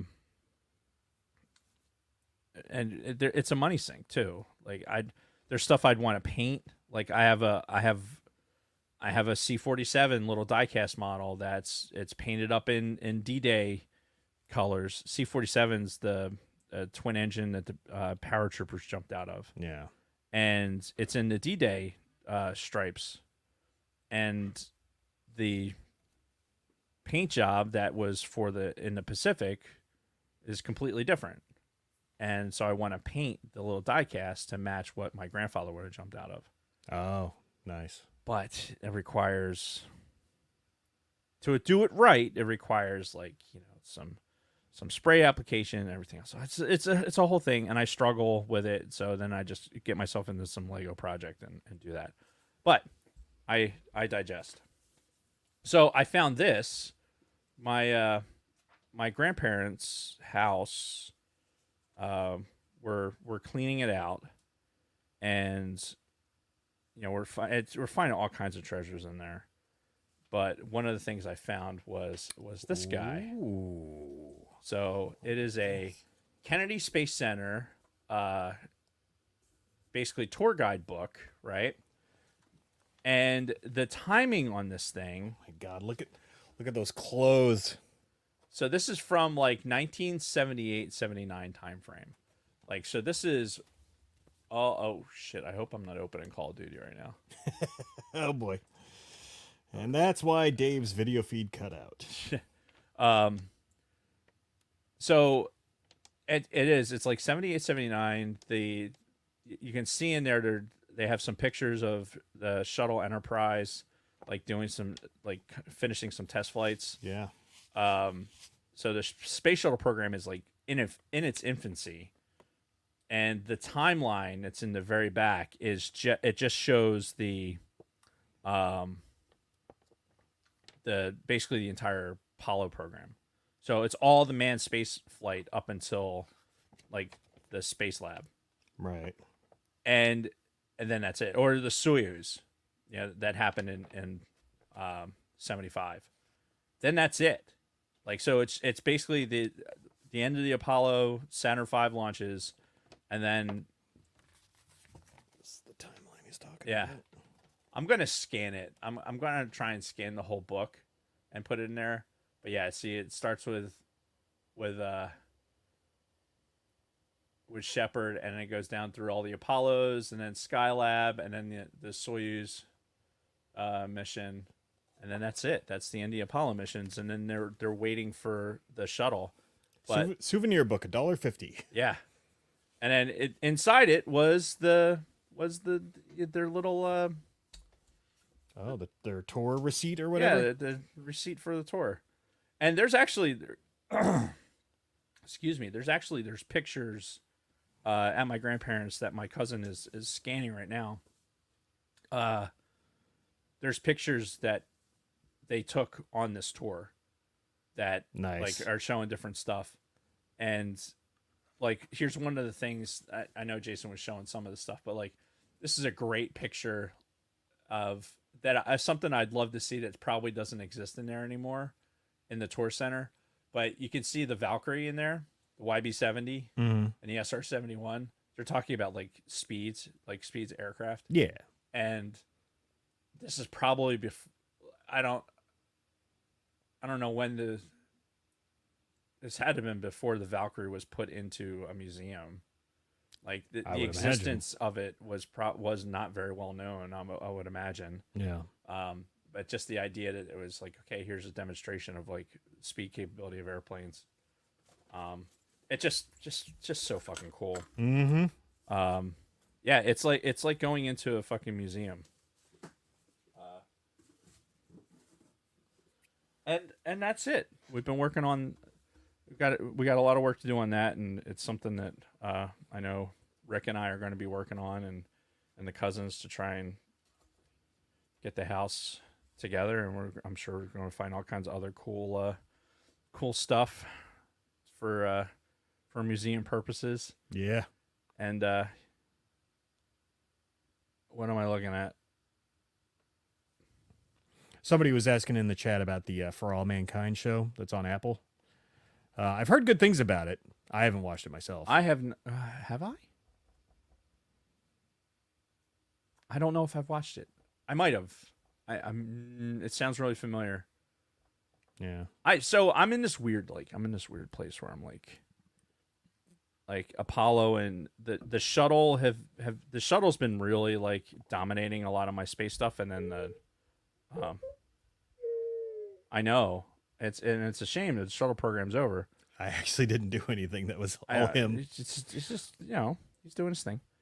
But there's so much that happened during the Apollo. It's too much. It's too much. It's just too much. Too much space shit. Mm-hmm. And I don't know if I mentioned it on the show before, and I don't think I've posted anything about it, but I'm doing this Lego mock build of the Launchpad 39A with the shuttle on it. So I'm using, as the base for it, I'm using the $10 space 3-in-1 build space shuttle. That's kind of like what I'm scaling everything around. So I should post pictures of that on our Discord channel. It's just so people can kind of follow along. But that's going to take me a while because I'm doing that straight from scratch. But again, it's scratching my model itch. Right. And that's it. That's all I got. All right. Well, before we get into our big Star Wars discussion, I need a break. Okay. So we're going to take a very quick break. Oh. and be right back after this word from our sponsors. That's our new mark. Yep. For the audio, so that I know where to edit, since it peaks out everything. Yeah, God, I'm pretty sure I've watched For All Mankind. I just finished not too long ago, maybe a couple of weeks ago, before I started the wager. There was 2 books, and I can't remember if I talked about it or not. The first one was Spaceman. It was the book by Mike Massimino. It was who was a shuttle astronaut, and it's a really, really good. It's a good telling of his story, because he was not, a test pilot or anything else. He was this kid from fucking New York that wanted to be an astronaut, and how he how his story went, and how really personality, he was obviously intelligent enough to get a fucking doctorate from Cornell or Columbia or whatever. It's raining out there. Is it raining? Yeah. Well, it's supposed to turn to snow or something by tomorrow. That's what I heard, yeah. Which I don't think is going to happen. I think it's just going to rain. Yeah. But all right. I forgot what I was talking about.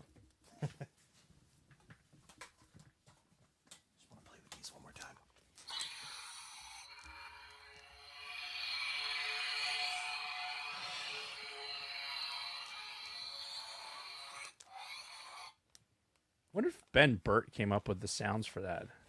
I don't know, because somebody else. that's fairly recent, Right? Because they did a new sound for her sabers. So yeah, but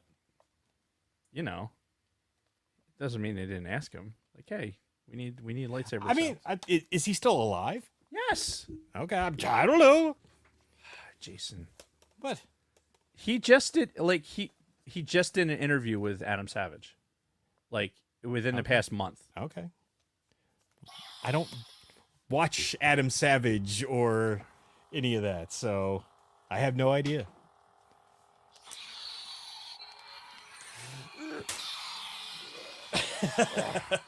Playing with our toys.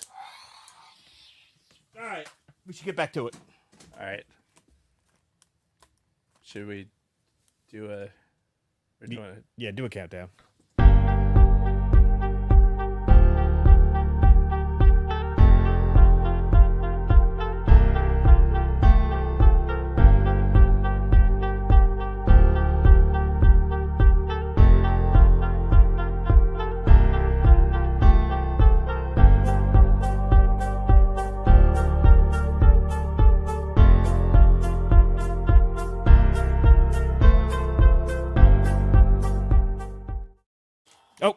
And we're back. So, did you turn him off? No. Oh, he must have turned himself off. Got tired of your bullshit. I guess. Hey, wake up. Oh, well, that sucks. Anyway, so for our main topic this week, we're kind of getting caught up on some Star Wars news since the last time that we recorded. Quite a few things have happened, and why don't we just start it off with the passing of Carl Weathers? Yeah. Very unexpected. This happened the day or 2 days before Kristen and I left for Disney. Yeah, very sad. Carl Weathers, obviously, in Star Wars, is Grief Karga from The Mandalorian. Right. But obviously, Apollo Creed, Action Jackson. He's been all over Hollywood for decades. Yeah. And, he seems like a really just cool, down-to-earth guy. He's really embraced his time in Star Wars, and he really seems to enjoy it, or seem to enjoy it. Yeah, and he was in a bunch of stuff recently. The most recently he was in the commercials with Gronkowski to do the fucking the Kick of Destiny or whatever. Yeah, and they did the little dedication to him last night. Yeah, so it's because I guess he played for the Raiders. Oh, okay. Too, so he had the NFL connection. So, and then sidebar, fucking Gronkowski, what a You know what? We'll talk sports ball later. Yeah, we'll save it for the Super Bowl. But talk.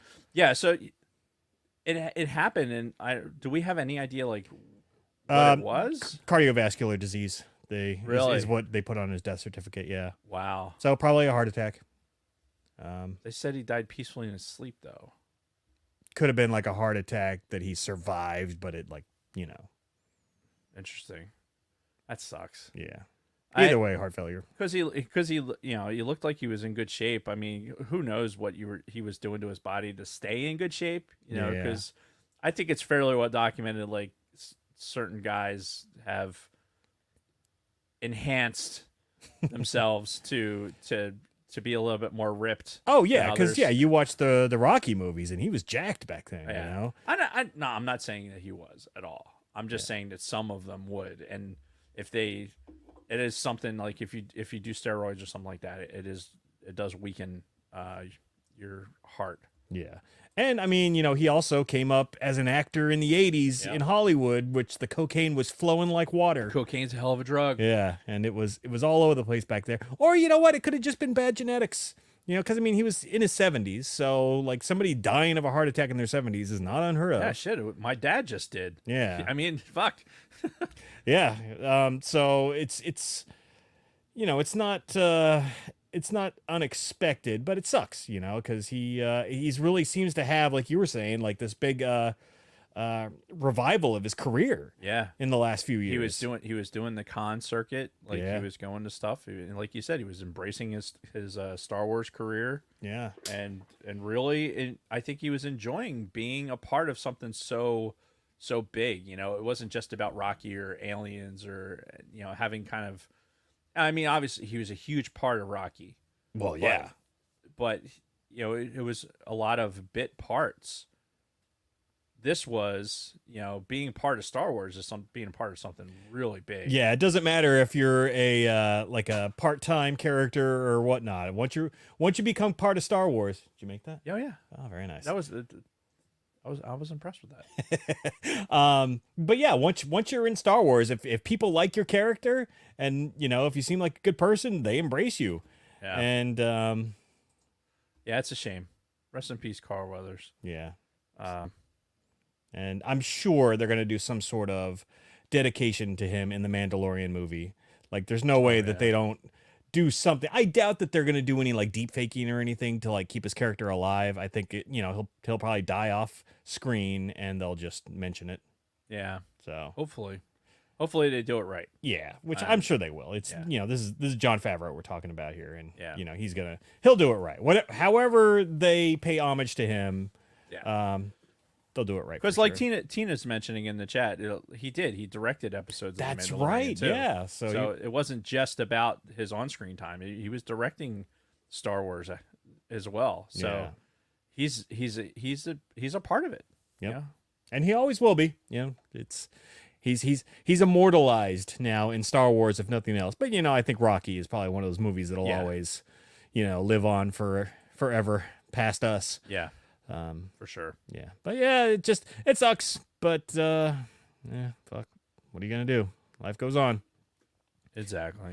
So, we talk a lot about John Williams. As we should. Yes, because he is just as big of part of Star Wars' success as George Lucas or Mark Hamill. Without that John Williams soundtrack, that movie is not nearly what it was. Facts.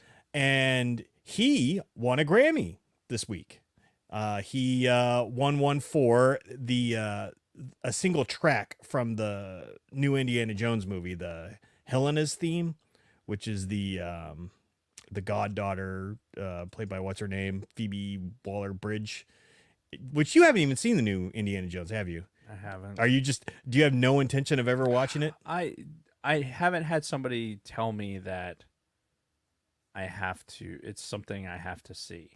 Yeah, I'm not going to tell you that either, and I've seen it. So. Yeah, because I think it's fairly well documented on the show that I was like, if I was going to see it, it was because of the John Williams score. Right? Yeah, because I knew he was scoring it. Yeah, because he did the whole movie. Yeah, but due to the beauty of the fucking internet and my Apple Music subscription, I don't need to watch the movie to get the score. Yeah, that's true. So I'd actually have a better experience just listening to the score alone than I did watching the Exactly. movie in theaters. I enjoy E.T. based on the score way more than I enjoyed the movie when I was 8 years old. Right, which we've talked about that before on the show. Well, we're not going to rehash that discussion. But also, at these same Grammys, Star Wars Jedi Survivor also won an award. They won the award for Best Score Soundtrack, so overall soundtrack, for a video game or other interactive media. So they've got these,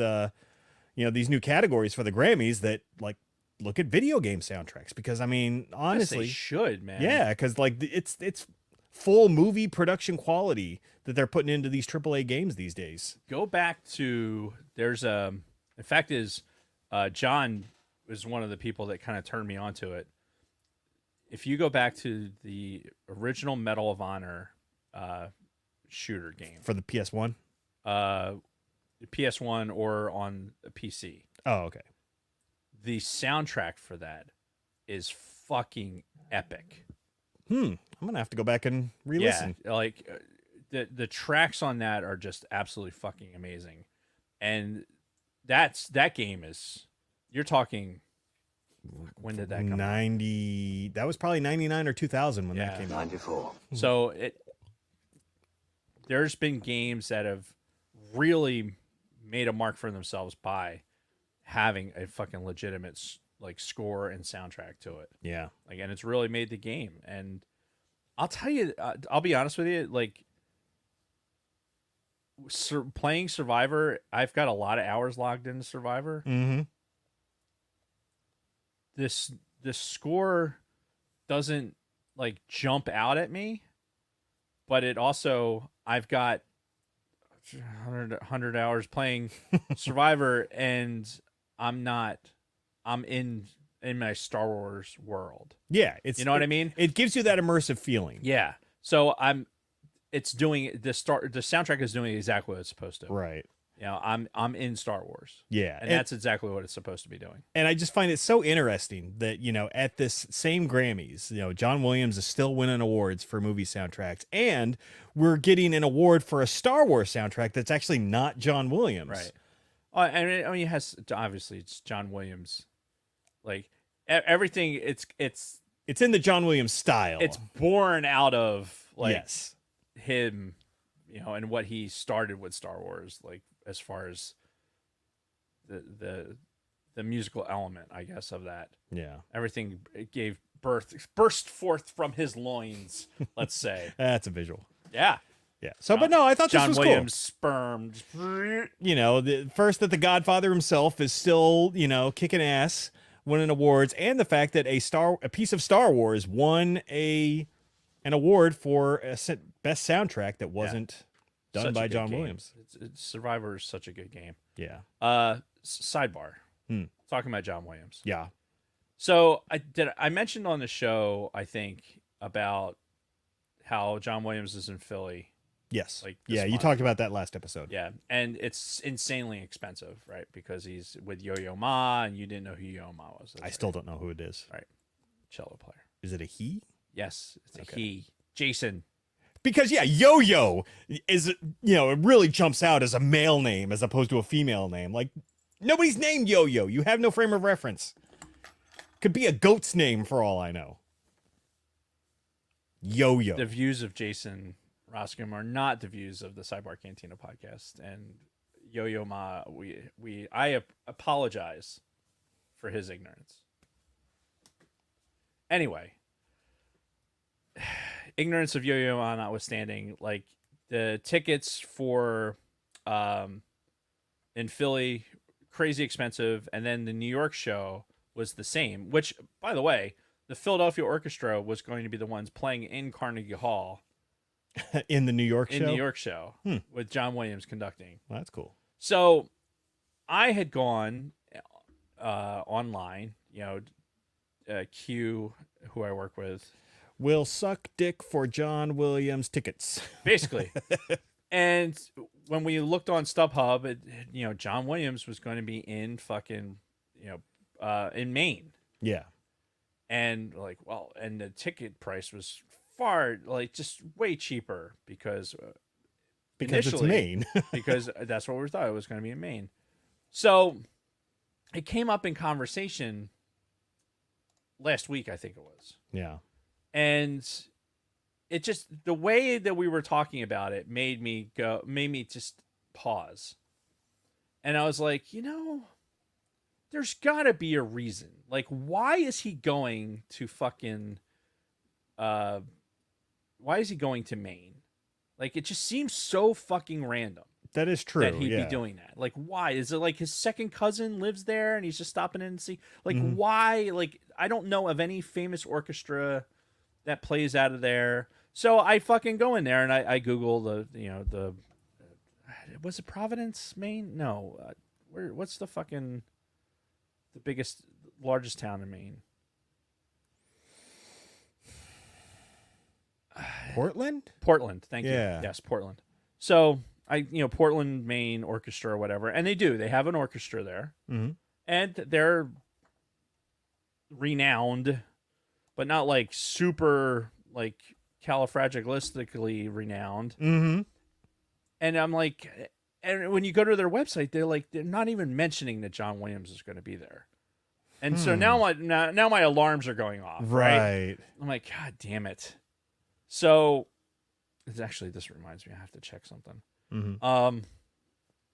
So my alarms are going off and I'm like, okay, let me dig into this a little bit further. So I scroll into their stuff to see like, oh, here, let me go into their calendar. Cause if John Williams is going to be at your fucking place, that shit should be like blasted in big, bold, bright letters. Like, look, motherfuckers, look who's here. Yeah. Yeah. Right? Not like buried on your calendar, so many down, like the music of John Williams. Right. And that's what it was. It was the music of John Williams. And I'm like, which we've seen that before. Yes. I'm like, you motherfuckers. Like, so on StubHub, when we were looking, StubHub, just did a search logarithm that said, oh, you're looking for John Williams. Here's John Williams. It didn't, in my hubris of just, and my desire to want to see, my wanton desire to fucking see John Williams, I didn't investigate further. Mm-hmm. I just like, oh, tickets. Zook. I'm going to do it. Mm-hmm. And it took a full, several weeks to fucking really think about why he would be going to Portland fucking Maine. Because it didn't make any goddamn sense. Especially because he was going to Spain and he would have been coming back to fucking the States to go to Maine. Right. I'm sure Maine is lovely. But why would you go to fucking, why would you go to Portland, Maine? Yeah. So, and he's not going to Portland, Maine. But please buy my tickets from StubHub to go see the show. Because it's going to be great. I mean, if you're going to go listen to the music of John Williams, an orchestral performance of any of his music, it's still going to be enjoyable. It's going to be fucking phenomenal. Yeah, as long as the orchestra doesn't suck. But and apparently they're good enough to be good. Yeah. Because, like I said, we saw that. Like, they did that in Philly years ago, and we went to that show. That was the one where that was a different time. Yeah, that was not with the cosplayers. We saw the cosplayers when we went, and we saw the movie. Right. It wasn't just the music of John Williams, because we did see that. And the music of John Williams, it had everything. It had Indiana Jones. It had all the different movies and stuff. Yeah. So when we actually went and watched the movie, it had the cosplayers. Because we did that at the Man Music Center, too. Yeah. We've done it several times. Yeah, we did Indiana Jones. Which Star Wars movie did we do? I don't know. Yeah. Maybe it was just the music. Maybe it wasn't the movie. I don't know, but why were the cosplayers there? Don't get old, people. This is what happens. I have the pictures. I have the pictures on my phone. Okay. So it'll have the date. So we could do some sleuthing. But I'll forget that we had this conversation. So yeah, that checks. Yeah, that does. That just check. Oh, my memory's been getting terrible lately. Oh God. Yeah, it's getting old. I'm having more and more Dave moments as time goes on. Dude, it's horrific, man. You're catching up to me in age. Yep. All right. So anyway, John Williams isn't going to be playing in Maine. and I'm now the tickets that I bought are back on StubHub. So somebody else can go to Portland to enjoy them because I'm not fucking going. So speaking of tickets to things, you mentioned before that they announced that Phantom Menace is coming back to theaters. Yes, In May. So I mean, obviously, it's gonna be May. so obviously we have to go. We'll be watching for tickets. Obviously. I can't find anything on sale yet. If anybody else out there hears of any tickets for these going on sale, for the love of God, sound the alarms. Let everyone know. Sound the alarm. But yeah, I'm looking forward to it, especially now after Kristen and I just rewatched the prequels. I'm looking forward to going and seeing it again in theaters because it's like we talked about.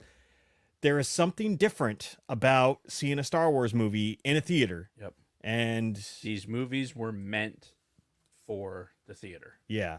And, this could also be a really clever way. If anybody out there has any, like, young nieces or nephews, kids, grandkids, whatever, this could be the beginning. Yep.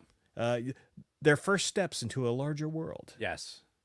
Yes, absolutely. And I think we'll get some of that, depending on, how long it's out, how easy the tickets are to get. I think it's just for that weekend. Oh, really? It's the same weekend it will be at that I know Vickers and I, we're in Fan Expo that weekend. Yeah. Yeah, So- I got my tickets for that too. I'll be there.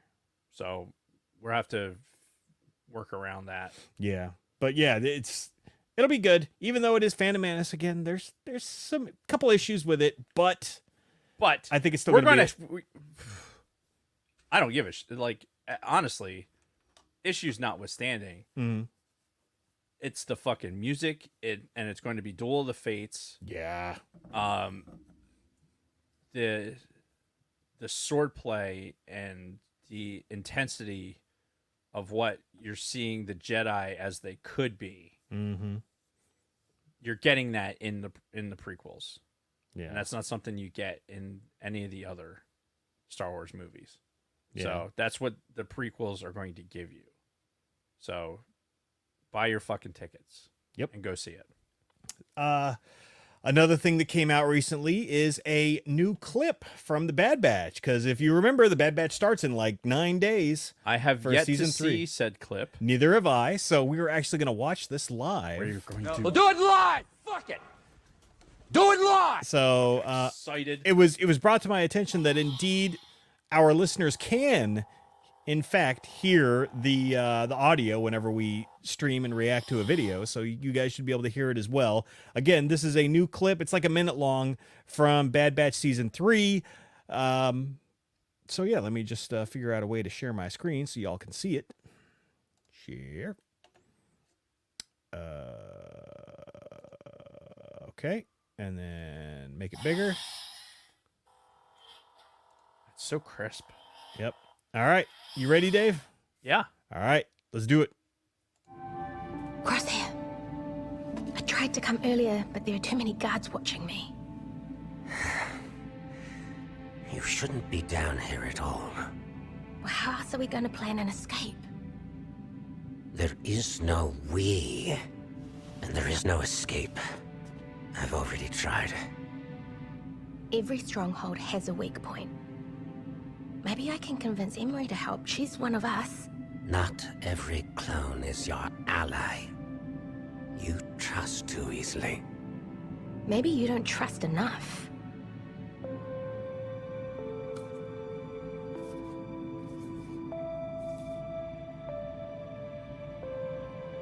Crosshair?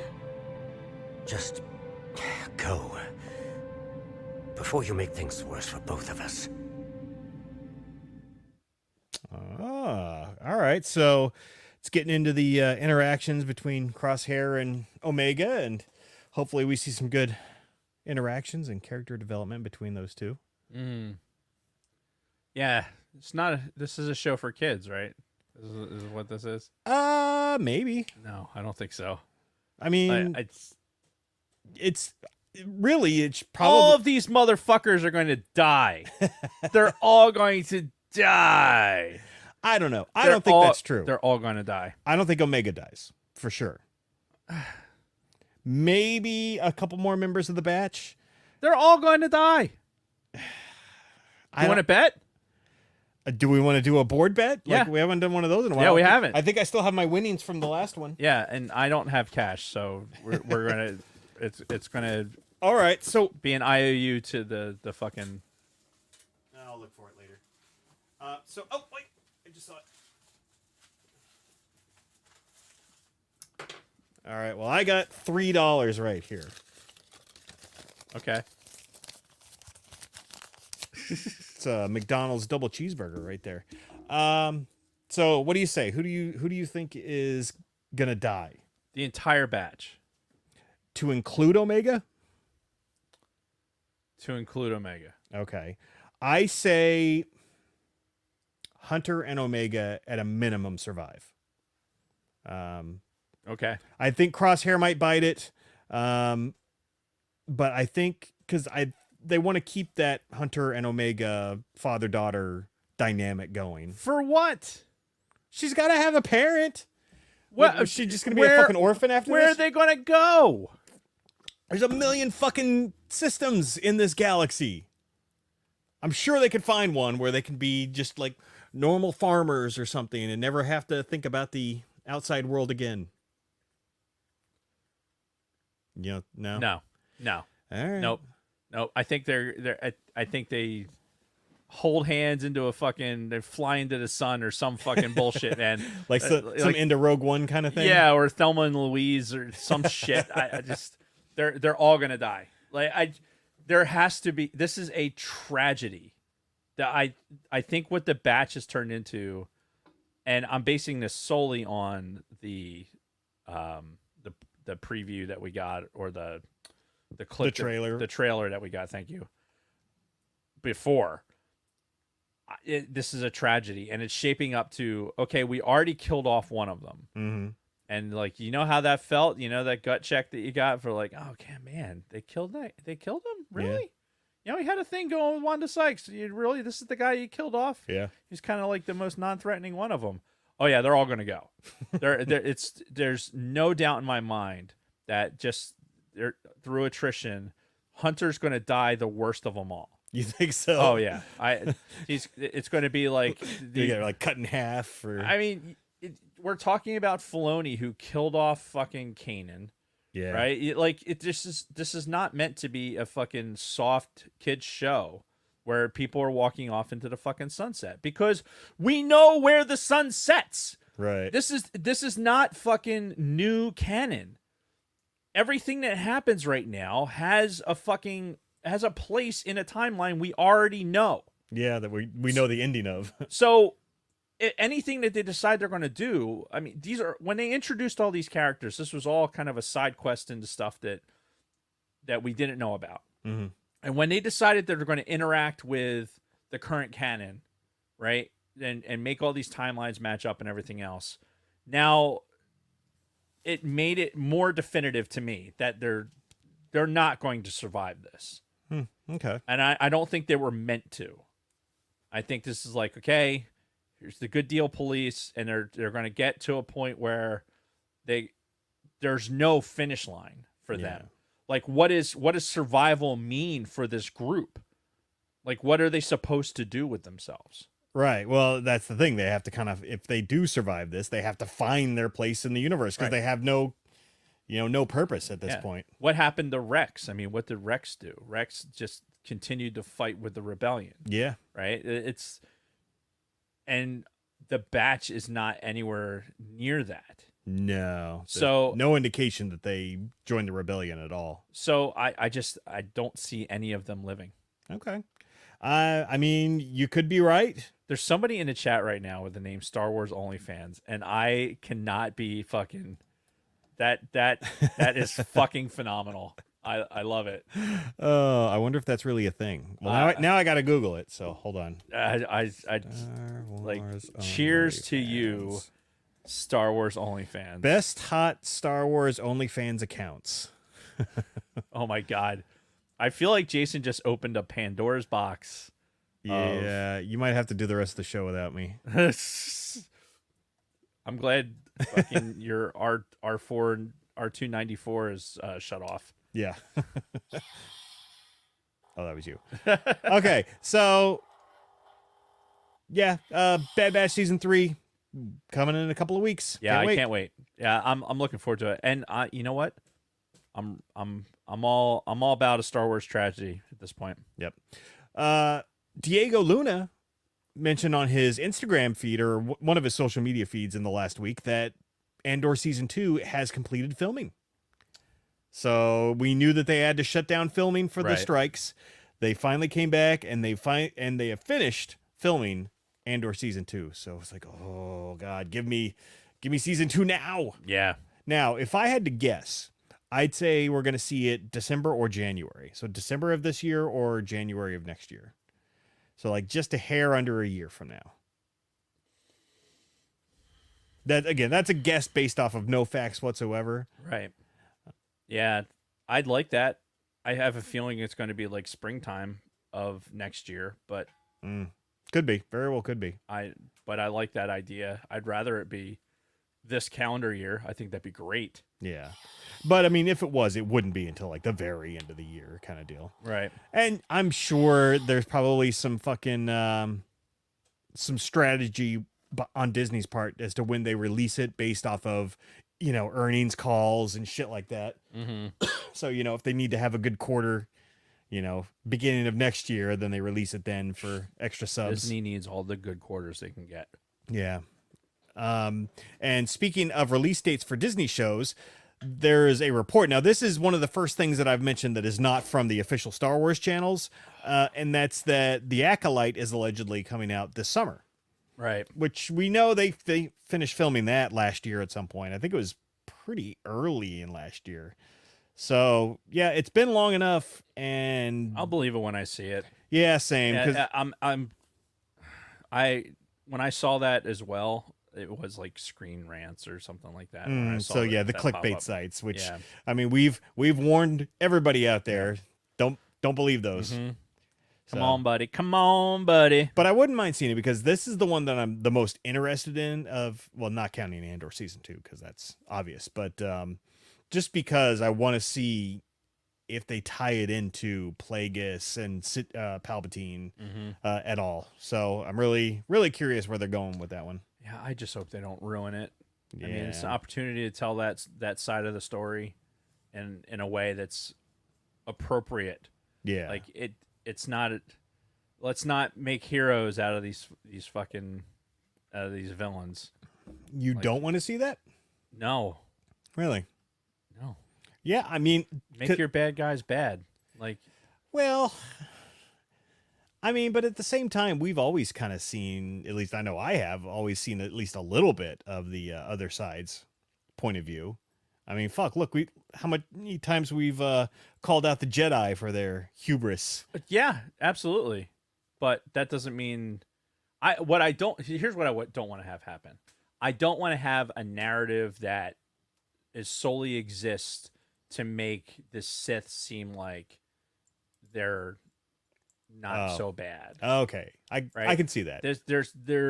They're considered to be evil and they're the enemy for a reason. Yeah. Like to degauss that in any way, I think is a horrible idea. Okay. And I don't want to see it. Like I want to see like why are they so terrifying? Like Yeah. I want to see them. Yes, I want to see them use their passion for fucking. Well, for fucking, but that's I mean, that's what I'd do if I had Sith that's Star powers. Wars OnlyFans, right? Yeah. No, I want to see them. I want to see them use their passion and for violence. Yeah. Right? It's like, okay, they're passionate about this, and this is how they employ and use it for violence. That's what I want to see. Yeah. Violence is really. Let's get down to brass tacks here. I want violence, And so something tells me we'll get that. So something else that just recently hit the wire was Gina Carano is now suing Disney, apparently with the help of Elon Musk, essentially because that they didn't bring her back for Mandalorian season 3 or the other show that they were planning that I allegedly was going to star her. which we've talked about that whole thing to death. I think it was such a way overblown scenario, but she was not brought back for Mando season 3, and she's mostly from what I've read is trying to get back into Star Wars, which I don't think that's ever going to happen. I think Disney would settle and give her a couple mil, but after this, I don't think they'll ever bring her back. I thought that there was a chance before, like if she had just kind of like laid low, you know, kept a low profile, didn't ruffle anybody's feathers, might be able to be brought back even for the Mando movie. But now that she's doing legal action, unfortunately, I don't see her getting back in to any of the shows or movies. Yeah. You know what? It's such a waste of fucking of talent to overblow the whole thing, and now it's at a proportion now where it's like anything that's involving with Elon, now you're creating these battle lines, and it just goes to show that everything is political now. It's just bad. Yep, it's unfortunate. Oh fuck, I had something to say while you were talking and then I lost it. God damn it, Dave. Turning more and more into me. I know. Oh well. Anyway, so as much as I liked her and her character, I think it's kind of I don't see how she can win this either through a settlement or just getting back into the shows and movies. Like, I don't think Disney, but we don't know the specifics of her contract either. And honestly, at this point, like it seemed to me that her and Carl Weathers had a good working, like a professional and personal relationship. Yes, because she did mention that when he died. I saw she made a post like how he was like the first person to contact her after she had her fallout with Disney and everything. So I think with him gone, I don't know that coming back to the show with him gone would even be plausible. Like, because I feel like the person that would be in her corner, for lack of a better analogy, is gone. You know, didn't make that one. Yeah, so I thought that was interesting. We'll see how it all pans out. But for anybody who's, you know, thinking that this is going to get her back into the Disney stuff, don't get your hopes up. Right. So, have you heard about this novel, The Living Force? I'm just opening it up right now. Yeah, apparently it was announced last year. I totally must have missed it, but this is the next canon novel that's not, you know, young adult or High Republic that's coming out, and it apparently takes place right before Phantom Menace, and it comes out on April 9th, which is a month before the Phantom Menace re-release. So it seems to me like they're doing a little bit of extra tie-ins for Phantom Menace, and now I think we should throw this Living Force onto the schedule because should be a good tie-in. So there was, where did I what happened to my brain? But if I remember correctly, it was a short, but there was definitely a storyline where it was about Qui-Gon, and it was Master and Apprentice. Yeah, which I haven't read, which maybe I should read that this year too. You should read that because there is definitely some pre-Phantom Menace stuff in there, because it's Obi-Wan as an apprentice with Qui-Gon, and some of like early Obi-Wan like struggles, air quote, like with him as an apprentice, like as a Padawan. Okay. So this could be really good.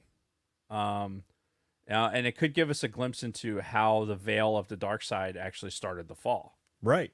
Yeah. So I'm in with that. So yeah, I was just kind of doing a little research on upcoming novels, and that came across my feed. I'm like, oh shit. Yeah. Like, I think we talked about this briefly a little bit because when they announced it, and then we just kind of like moved on. That's not till next year. Fuck it. Maybe. And then the other big novel that's coming out this year, which I think we did talk about, is the Mace Windu book, The Glass Abyss. And I think that takes place between episodes 1 and 2. So another good. Oh no, it's a young Jedi. So maybe it's another pre-Phantom Menace. So a lot of Phantom Menace era kind of tie-in stuff Well, going I mean, on it's this when year. These idiots were alive, right? So, What now? while considering his fallen friend's legacy, Mace is surprised to receive a final message from Qui-Gon marked to be delivered to Mace on the event of Qui-Gon's death. Oh shit! This message contains a last request, a plea to help the Outer Rim planet of Metagos. So I guess he's on a. This is It's a secret mission. an uncharted space. Let's go. So yeah, it's a Mace Windu side quest. Fuck, we might have to be doing a lot of book reading Yeah, man. over the next couple of I'm months. all about it. All right, cool. Let's do it. And that's really all I had. So that was sort of our getting caught up on Star Wars Right. news for the last couple of weeks. So, yeah. And for next week, speaking of novels, we're still reading Dark Disciple, Yes. which is the Ventress book that, allegedly things happen that people think will contradict what happens in season 3 of Bad Batch. So we'll see. Yeah, I'm curious because I've reread it this weekend because I thought we were doing it today. But better to be over prepared than under prepared, For sure. especially for Dave. Yeah. But yeah, I'm looking forward to that, and I think for now, because it is 7:45, I think now is when we're going to. Shift to football. Yeah, I think we're going to. I think we need to talk about some sports ball now. Yeah. I think we need to shift gears and talk about some sports ball. Okay. Well, let's do it. So today is Monday, Yes. and yesterday was the Super Bowl. Correct. So you are in a place right now that I was in this time last year. Correct. Also at the hands of the Chiefs. At the hands of the Chiefs, Yeah. being the most immediate Super Bowl loser. Right. How you feeling? Disappointed because if you watch that game, the 49ers should have won that game.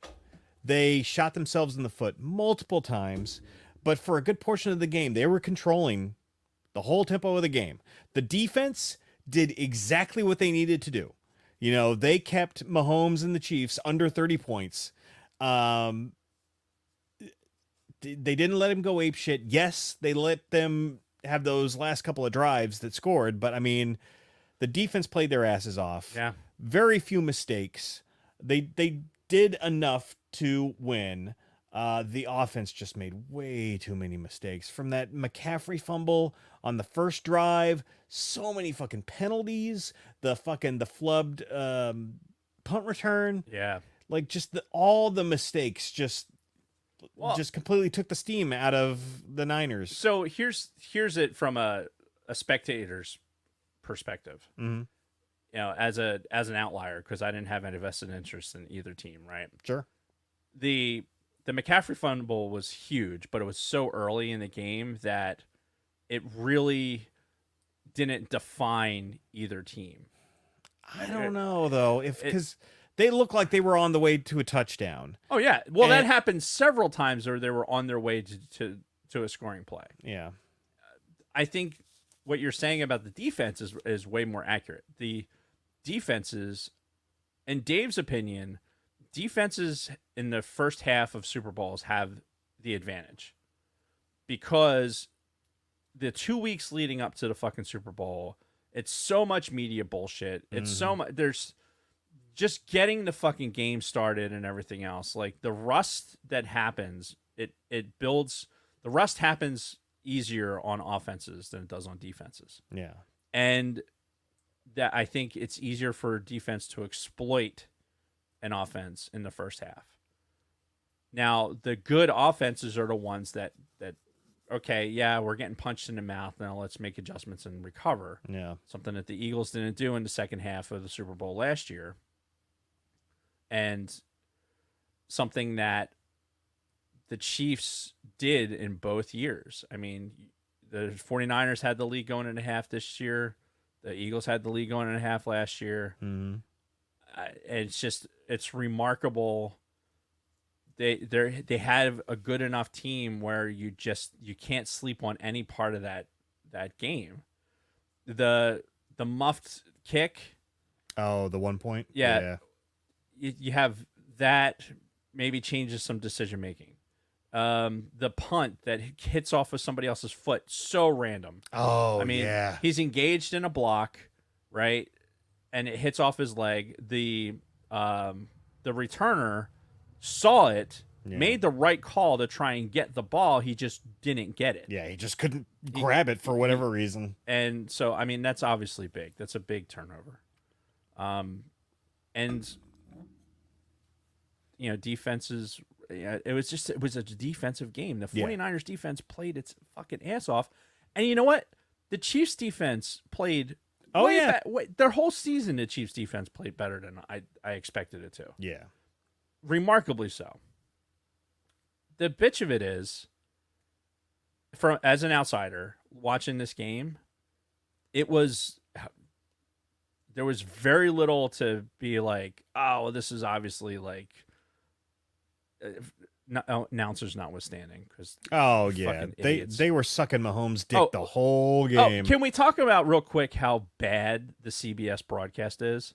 Yeah. Right. The lead in, first of all, with fucking Brown and fucking all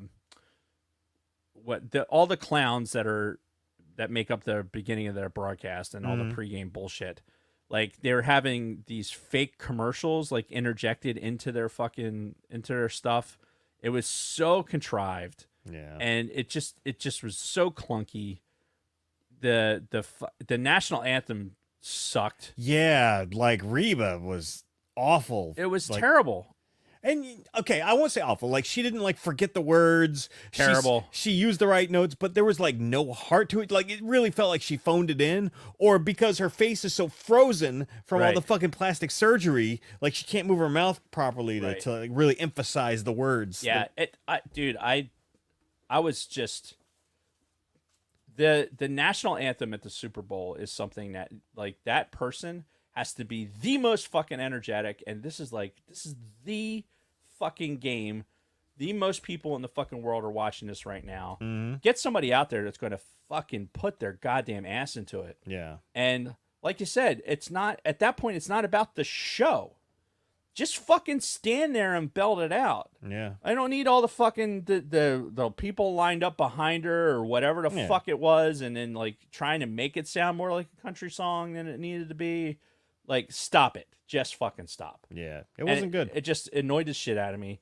It annoys me when they do fucking... I love the flyovers, but you're flying over a dome. Yeah. Who's that for? Yeah. Honestly. That really is just for the TV cameras. Yeah, which they barely got. Yeah. Because CBS sucks. Right. Tony Romo. Jim Nantz. I like Jim Nantz, but he's shackled to fucking Romo, unfortunately. Yeah. And it's... Look... I think they just their coverage was not good. Their commentary was skewed at best. Yeah. Like you said, they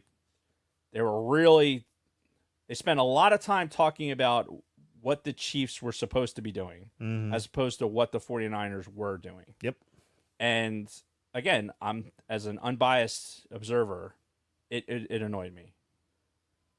But at the end of the day, I don't feel like there was any controversy. Like, I feel like the game was played. There wasn't like huge penalties that were like, oh my god, this penalty is going to change the dynamic there was like of the game. Yeah, there was like one defensive holding penalty that like might have been a little questionable, but that was it. Like, all those offensive penalties on the Niners, they were legit. Like, yeah, penalties happen, but the big ones, like, there wasn't these huge penalties that like were the difference of the game. Right. And I think that's great. I think that's exactly how it should be, especially for those big games. Yeah, and you know, the new overtime rules, it's funny because if we'd been playing with the old overtime rules, the Niners would have won the game. But because it's not sudden death anymore, you know, you got a great example. And I don't know if this has even happened in the new overtime rules yet, where the first team they go down, they kick a field goal, and then the other team goes down, gets a touchdown, and then they win. Yeah, it was there. I saw a lot of stuff in social media today about how there were 49ers players that didn't know what the new rules were. Really? Yeah. Wow.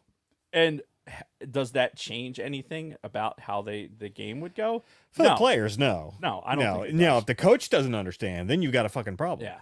Like how this is the second year they've had these overtime rules, and you're coaching for every scenario you can think of. Like you have an idea of what you're going to do if you get into this overtime situation. Mhm. But at some point it's just like, okay, we both have an opportunity to score. Yeah. So I'm going to put plays together that are going to give me the best chance to score a touchdown. Mhm. Because that's what I need. And then I have to stop them from scoring a touchdown. Yep. And that just shows a big difference in how the teams did at the end, because they both had a chance. 49ers drove down, but they could only get a field goal. They couldn't convert and get into the end zone. They were close too. They were on the 4-yard line. So they kicked the field goal and the Chiefs got the touchdown. So, either way, it was a good game. It was a close game, non-controversial. And as a 49ers fan, I actually don't feel that bad after it, because I couldn't have asked for much more, aside from the fucking offensive penalties and fumbles. But fumbles are brutal, man. If you're not going to win the turnover battle, like that plus minus, you're not going to win football games. No, especially at in the playoffs and in the Super Bowl. It's just not going to happen. Yep. So, I can leave with my head high. They look great, but we didn't even talk about the fucking freak injuries. Homeboy fucking getting ready to run on the field and blowing out his Achilles. Yeah, blows his Achilles while just like running onto the field. He was kind of like psyching himself up a little bit, doing like the foot stomps, but they all do that. And then fucking Kittle left with an injury. He came back though. Yeah, but then Debo did, and neither of them looked like themselves this game either. So, some freak injuries on top of everything else. Well, here's the other thing to remember too. The Chiefs they've been here so many times. Yeah. The Chiefs are a team that's built to play fucking 21 games. A 21 game season. Yeah. Right? They're built for it. And this is how they've done it so frequently that their mindset is this is what we're going to do. This is how we're structuring everything. This is how we structure our workout programs and everything else. Yeah. I said the same thing for the Eagles, because I don't think you have to do this often enough, because the Patriots did it. Mm. Where you're in this playoff situation often enough where you're playing all these extra games where what it takes to keep your players healthy for those later games in the season. Like, what you have to do, because at some point, if your body's not used to playing all this extra games, all these extra practices, all this extra time, travel, everything else, it takes its toll on you. It's science, right? It's science, but it's the reality. Like you see good, really, really good football teams that suddenly get to a point where it's like, what is happening right now? Like, why are they suddenly falling to pieces? And some of it's just like you push your body to a point where it's like, you pushed your body to get here, and then like, okay, I'm here now. The rubber bands are going to start breaking, and you're dealing with injuries. Every one of these players is dealing with some sort of injury. Oh, sure. Getting to this point. Yeah. And it's just about managing those injuries enough where you can get into the game and play. Mm-hmm. And I think Debo was already dealing with an injury going into the game. Yeah, he was. I'm sure Kittle was. All of these players are dealing with injury. It's just a matter of how you have your team disciplined and structured to be able to do it. Speaking of discipline, the Kelsey debacle on the fucking sideline. How does he get away with that shit? I don't know. I don't know. I don't watch enough Chiefs games to know if this is a a thing where it's something he's gotten away with in the past. Mm-hmm. I don't know. Yeah, because I tell you, any old school football coach would have benched his ass right then and there. I don't care if it's a Super Bowl or not. Yeah, You know? I mean, Andy seemed to play it off, and Andy's an old school coach too. So Yeah. I look, it's not my locker room, it's not my team. I don't, but the optics on that are really bad. Mm-hmm. Like AJ Brown had tweeted about how if it was him, there's no way that shit would have fucking stood. Mm-hmm. You know, if it was him on the sideline, Yeah. people would have fucking wrote him the fuck up. Yeah. And he's not wrong. I mean, I agree. I do too. Yeah. But yeah, that shit was below board. Yeah. You know, doing that. Like I said, I'm not a Chiefs fan. I don't know how often something like that has happened. You know, maybe it's more normal than we realize. I mean, we do see a lot of Chiefs games on television. They're on TV a lot. Yeah. Well, when you're constantly successful, you get a lot more primetime Yeah. games. Speaking of which, pivoting a little bit, what do you think about the Eagles opener? I hate it. Yeah. I fucking hate it. Yeah. I've never been a fan of these overseas games in general, regardless of who's doing it. I don't mind the overseas game. I don't mind. I don't like the first game being overseas because I think that it creates a speed bump in the very beginning of your season that I don't like. Yeah. I don't like the fact that I don't know how well Philadelphia fans are going to be able to travel to be able to go down and see this game. Like they're not trying. This is one of those things where they're trying to expand the game into these regions, so they're not trying to make it accessible. Sure. You and I both know how hard it is to get in and out of Brazil. Like it is a giant pain in the fucking dick hole to get in and out of Brazil. Mm-hmm. Maybe it's easier when you're just a fucking tourist knocking around. I know, but from our experience, like we worked in a shop where we had to work the visas and everything else, and it was a giant pain in the fucking ass. I wouldn't even think about going to Brazil to go to an NFL game. Right. I just wouldn't do it. Yeah, me either. And I wouldn't recommend, honestly, I wouldn't recommend anybody else that I know to go do it. I don't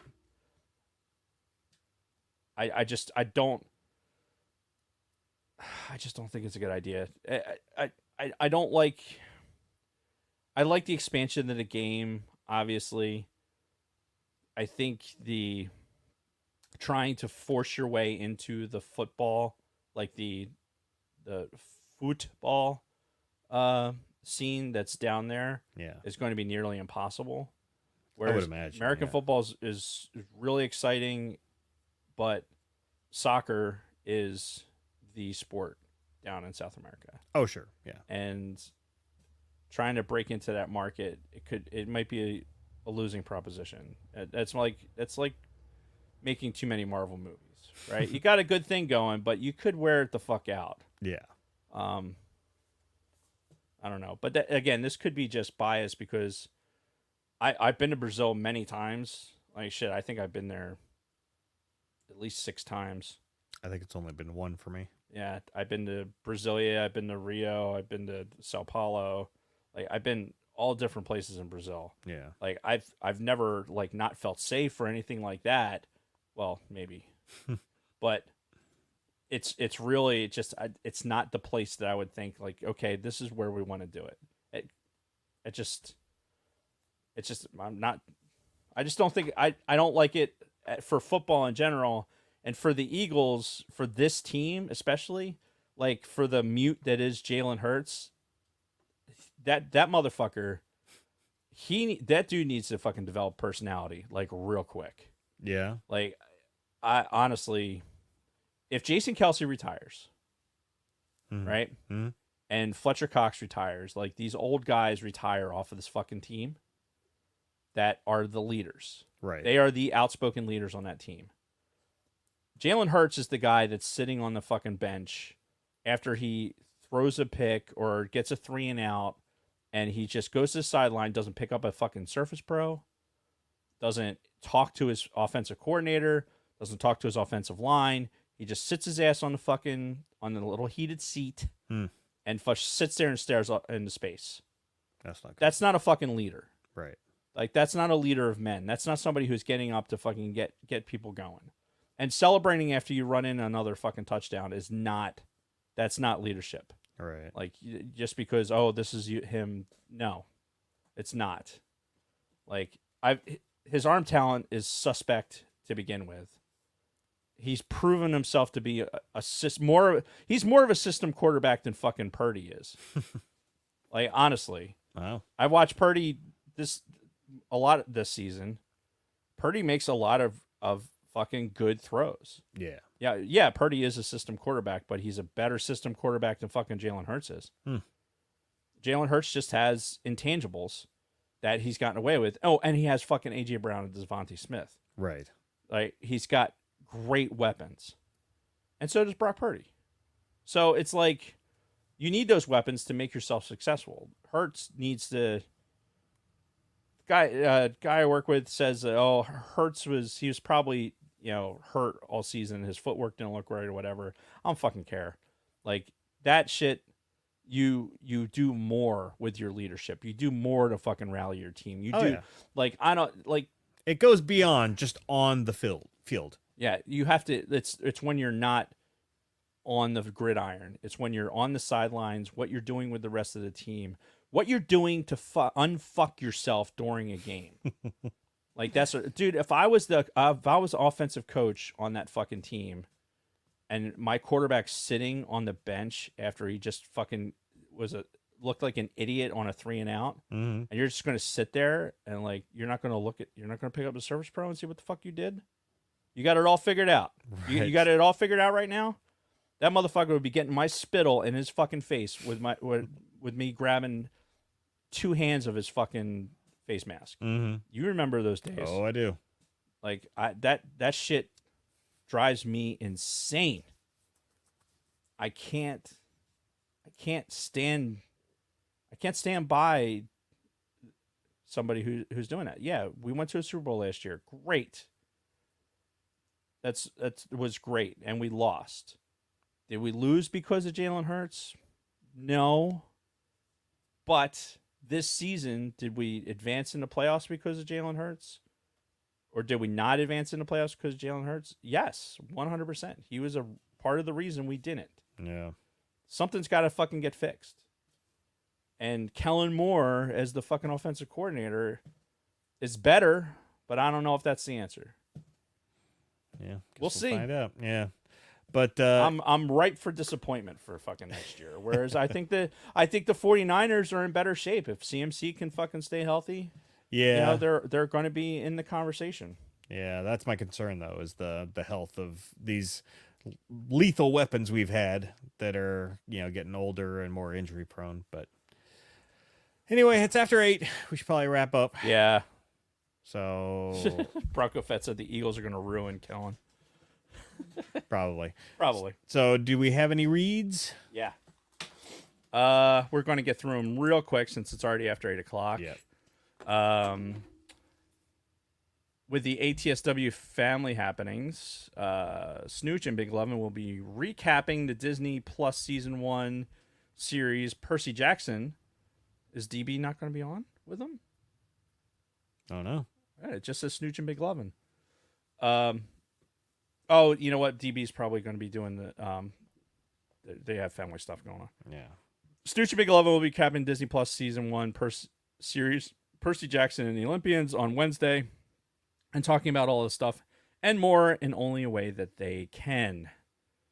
Catch ATSW Escape Pod Live 7:05 p.m. Eastern on YouTube, and you will do it.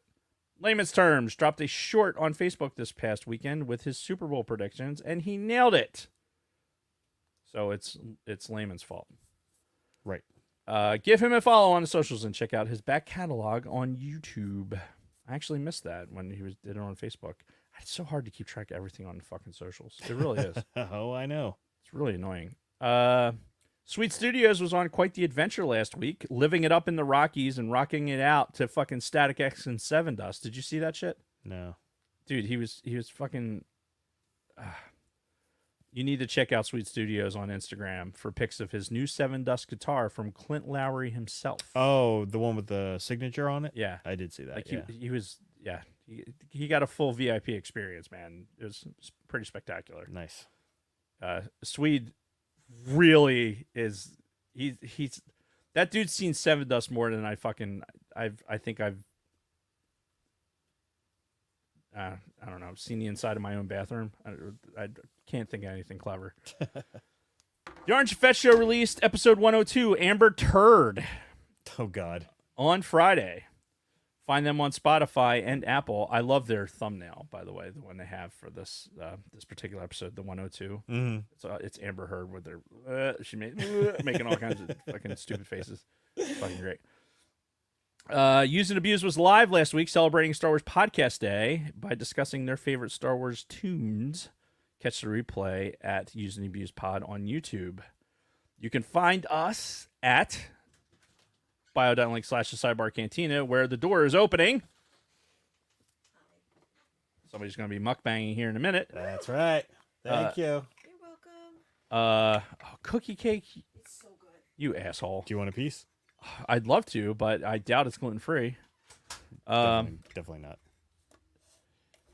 You can find us at bio.link/Sidebar Cantina, where you can find our links to Patreon, YouTube, our audio podcast on Apple, Audible, and Spotify, on our social media platforms, including X, Instagram, Facebook, Twitch, and TikTok, and Discord.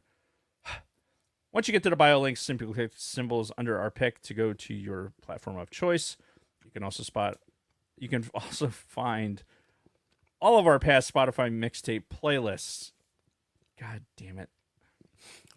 What? I can hear how delicious that is. Also on our bio link is our TeePublic merch shop. Choose from 7 designs on everything from t-shirts and hoodies to tote bags, phone cases, exclusive stickers and pens, wall art, magnets, notebooks, laptop cases, pillows, just about everything you can imagine. Nothing says loving like a naked Jason chick on a pillow. Go to bio.link/Sidebar Cantina and click merch. You know what would be great if you had a Jason Rose airline pillow Oh, God. that you could like have wrapped around your neck. So it would look like Jason's just kind of wrapped around your neck, and you'd just be like sleeping in the airplane, and people would just look at it and go like, what the fuck is that? That would be fucking amazing. That would be. And make it like velvet. So like, so if you like touch it, it would like, oh God, it's so disturbing. No new reviews. Right. So please write us a 5-star review on Apple or Audible. Don't have an Apple or Audible account? Our Facebook page has a review feature too. Just screenshot your review before you hit done and DM us on a pic. DM us a pic on Instagram or Twitter with your name and address, so Lunar Girl can send you a super cool ATSW family swag pack when she returns. This is your chance to tell us your thoughts on the show. Jason or Hannaford Lopez or Hank or Edith or Mama or Drunk Tom Brokaw or somebody fun will read your review word for word on our next episode. Or I'll just read it really fast. Let us know who you want to read it. Finally, if you catch us on Spotify, help us out. Click those stars. If you're listening to us on audio, please consider joining us in the live chat on Mondays. The chat is most definitely where it's at. If you are new to the Sidebar, please subscribe. Ding that bell. Select all to receive notifications when we go live. Remember to smash that like button. It really helps us out. Yeah. And that, as they say, is that. All right. Well, thank you, everybody, for sticking with us this long. Again, Dark Disciple next week. Yep. It's an 11-hour audiobook if anybody out there wants to listen to it before the show. And looking forward to a lot of upcoming Star Wars topics. Yeah, man. So until then, Dave and everyone else, may the Force be with you. May the Force be with you. Happy Star Wars Podcast Day.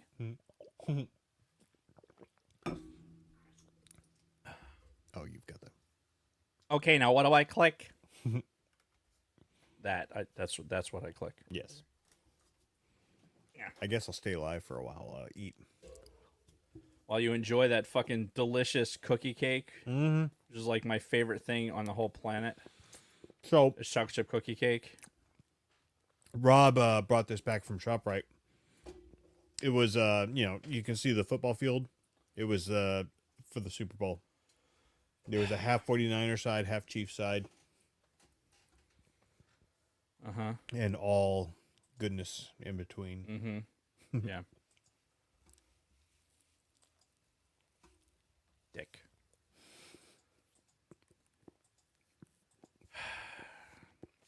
So you're still doing the gluten-free, huh? Yeah. Well, I'm so far down this rabbit hole. If I went back, I'd probably destroy myself.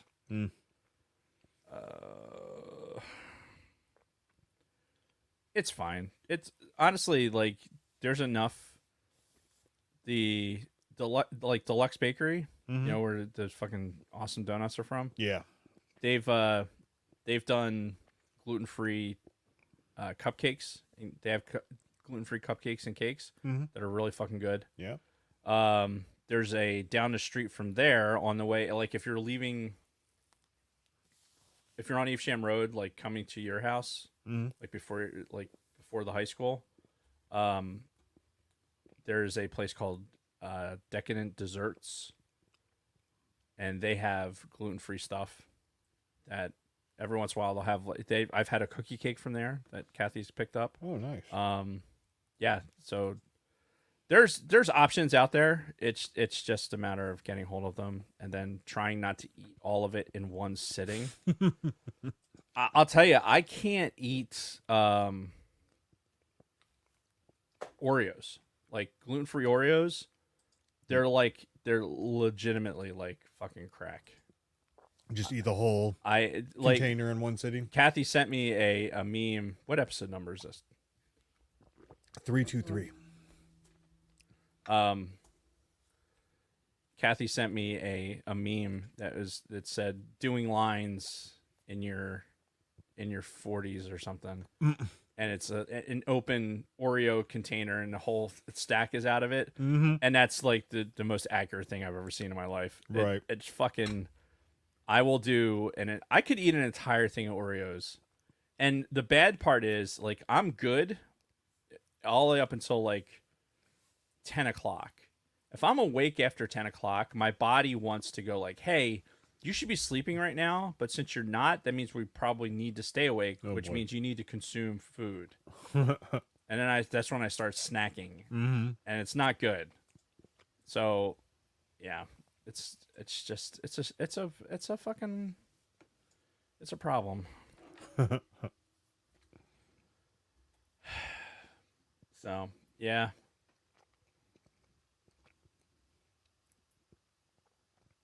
Yeah, no Henna for today. Sorry, I'm just catching up to that.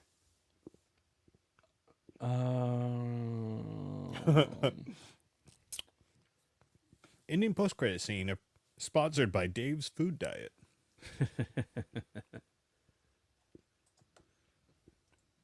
Yeah, sponsored by Decadent Desserts. Go and support local business.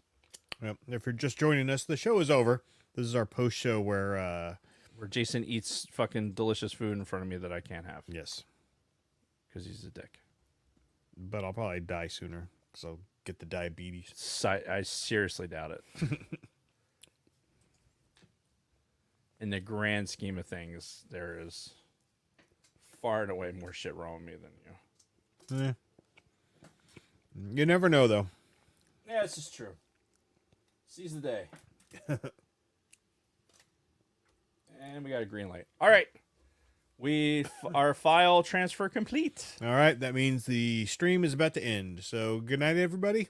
We love you. We'll see you next week. Sorry, Rick. See you next week.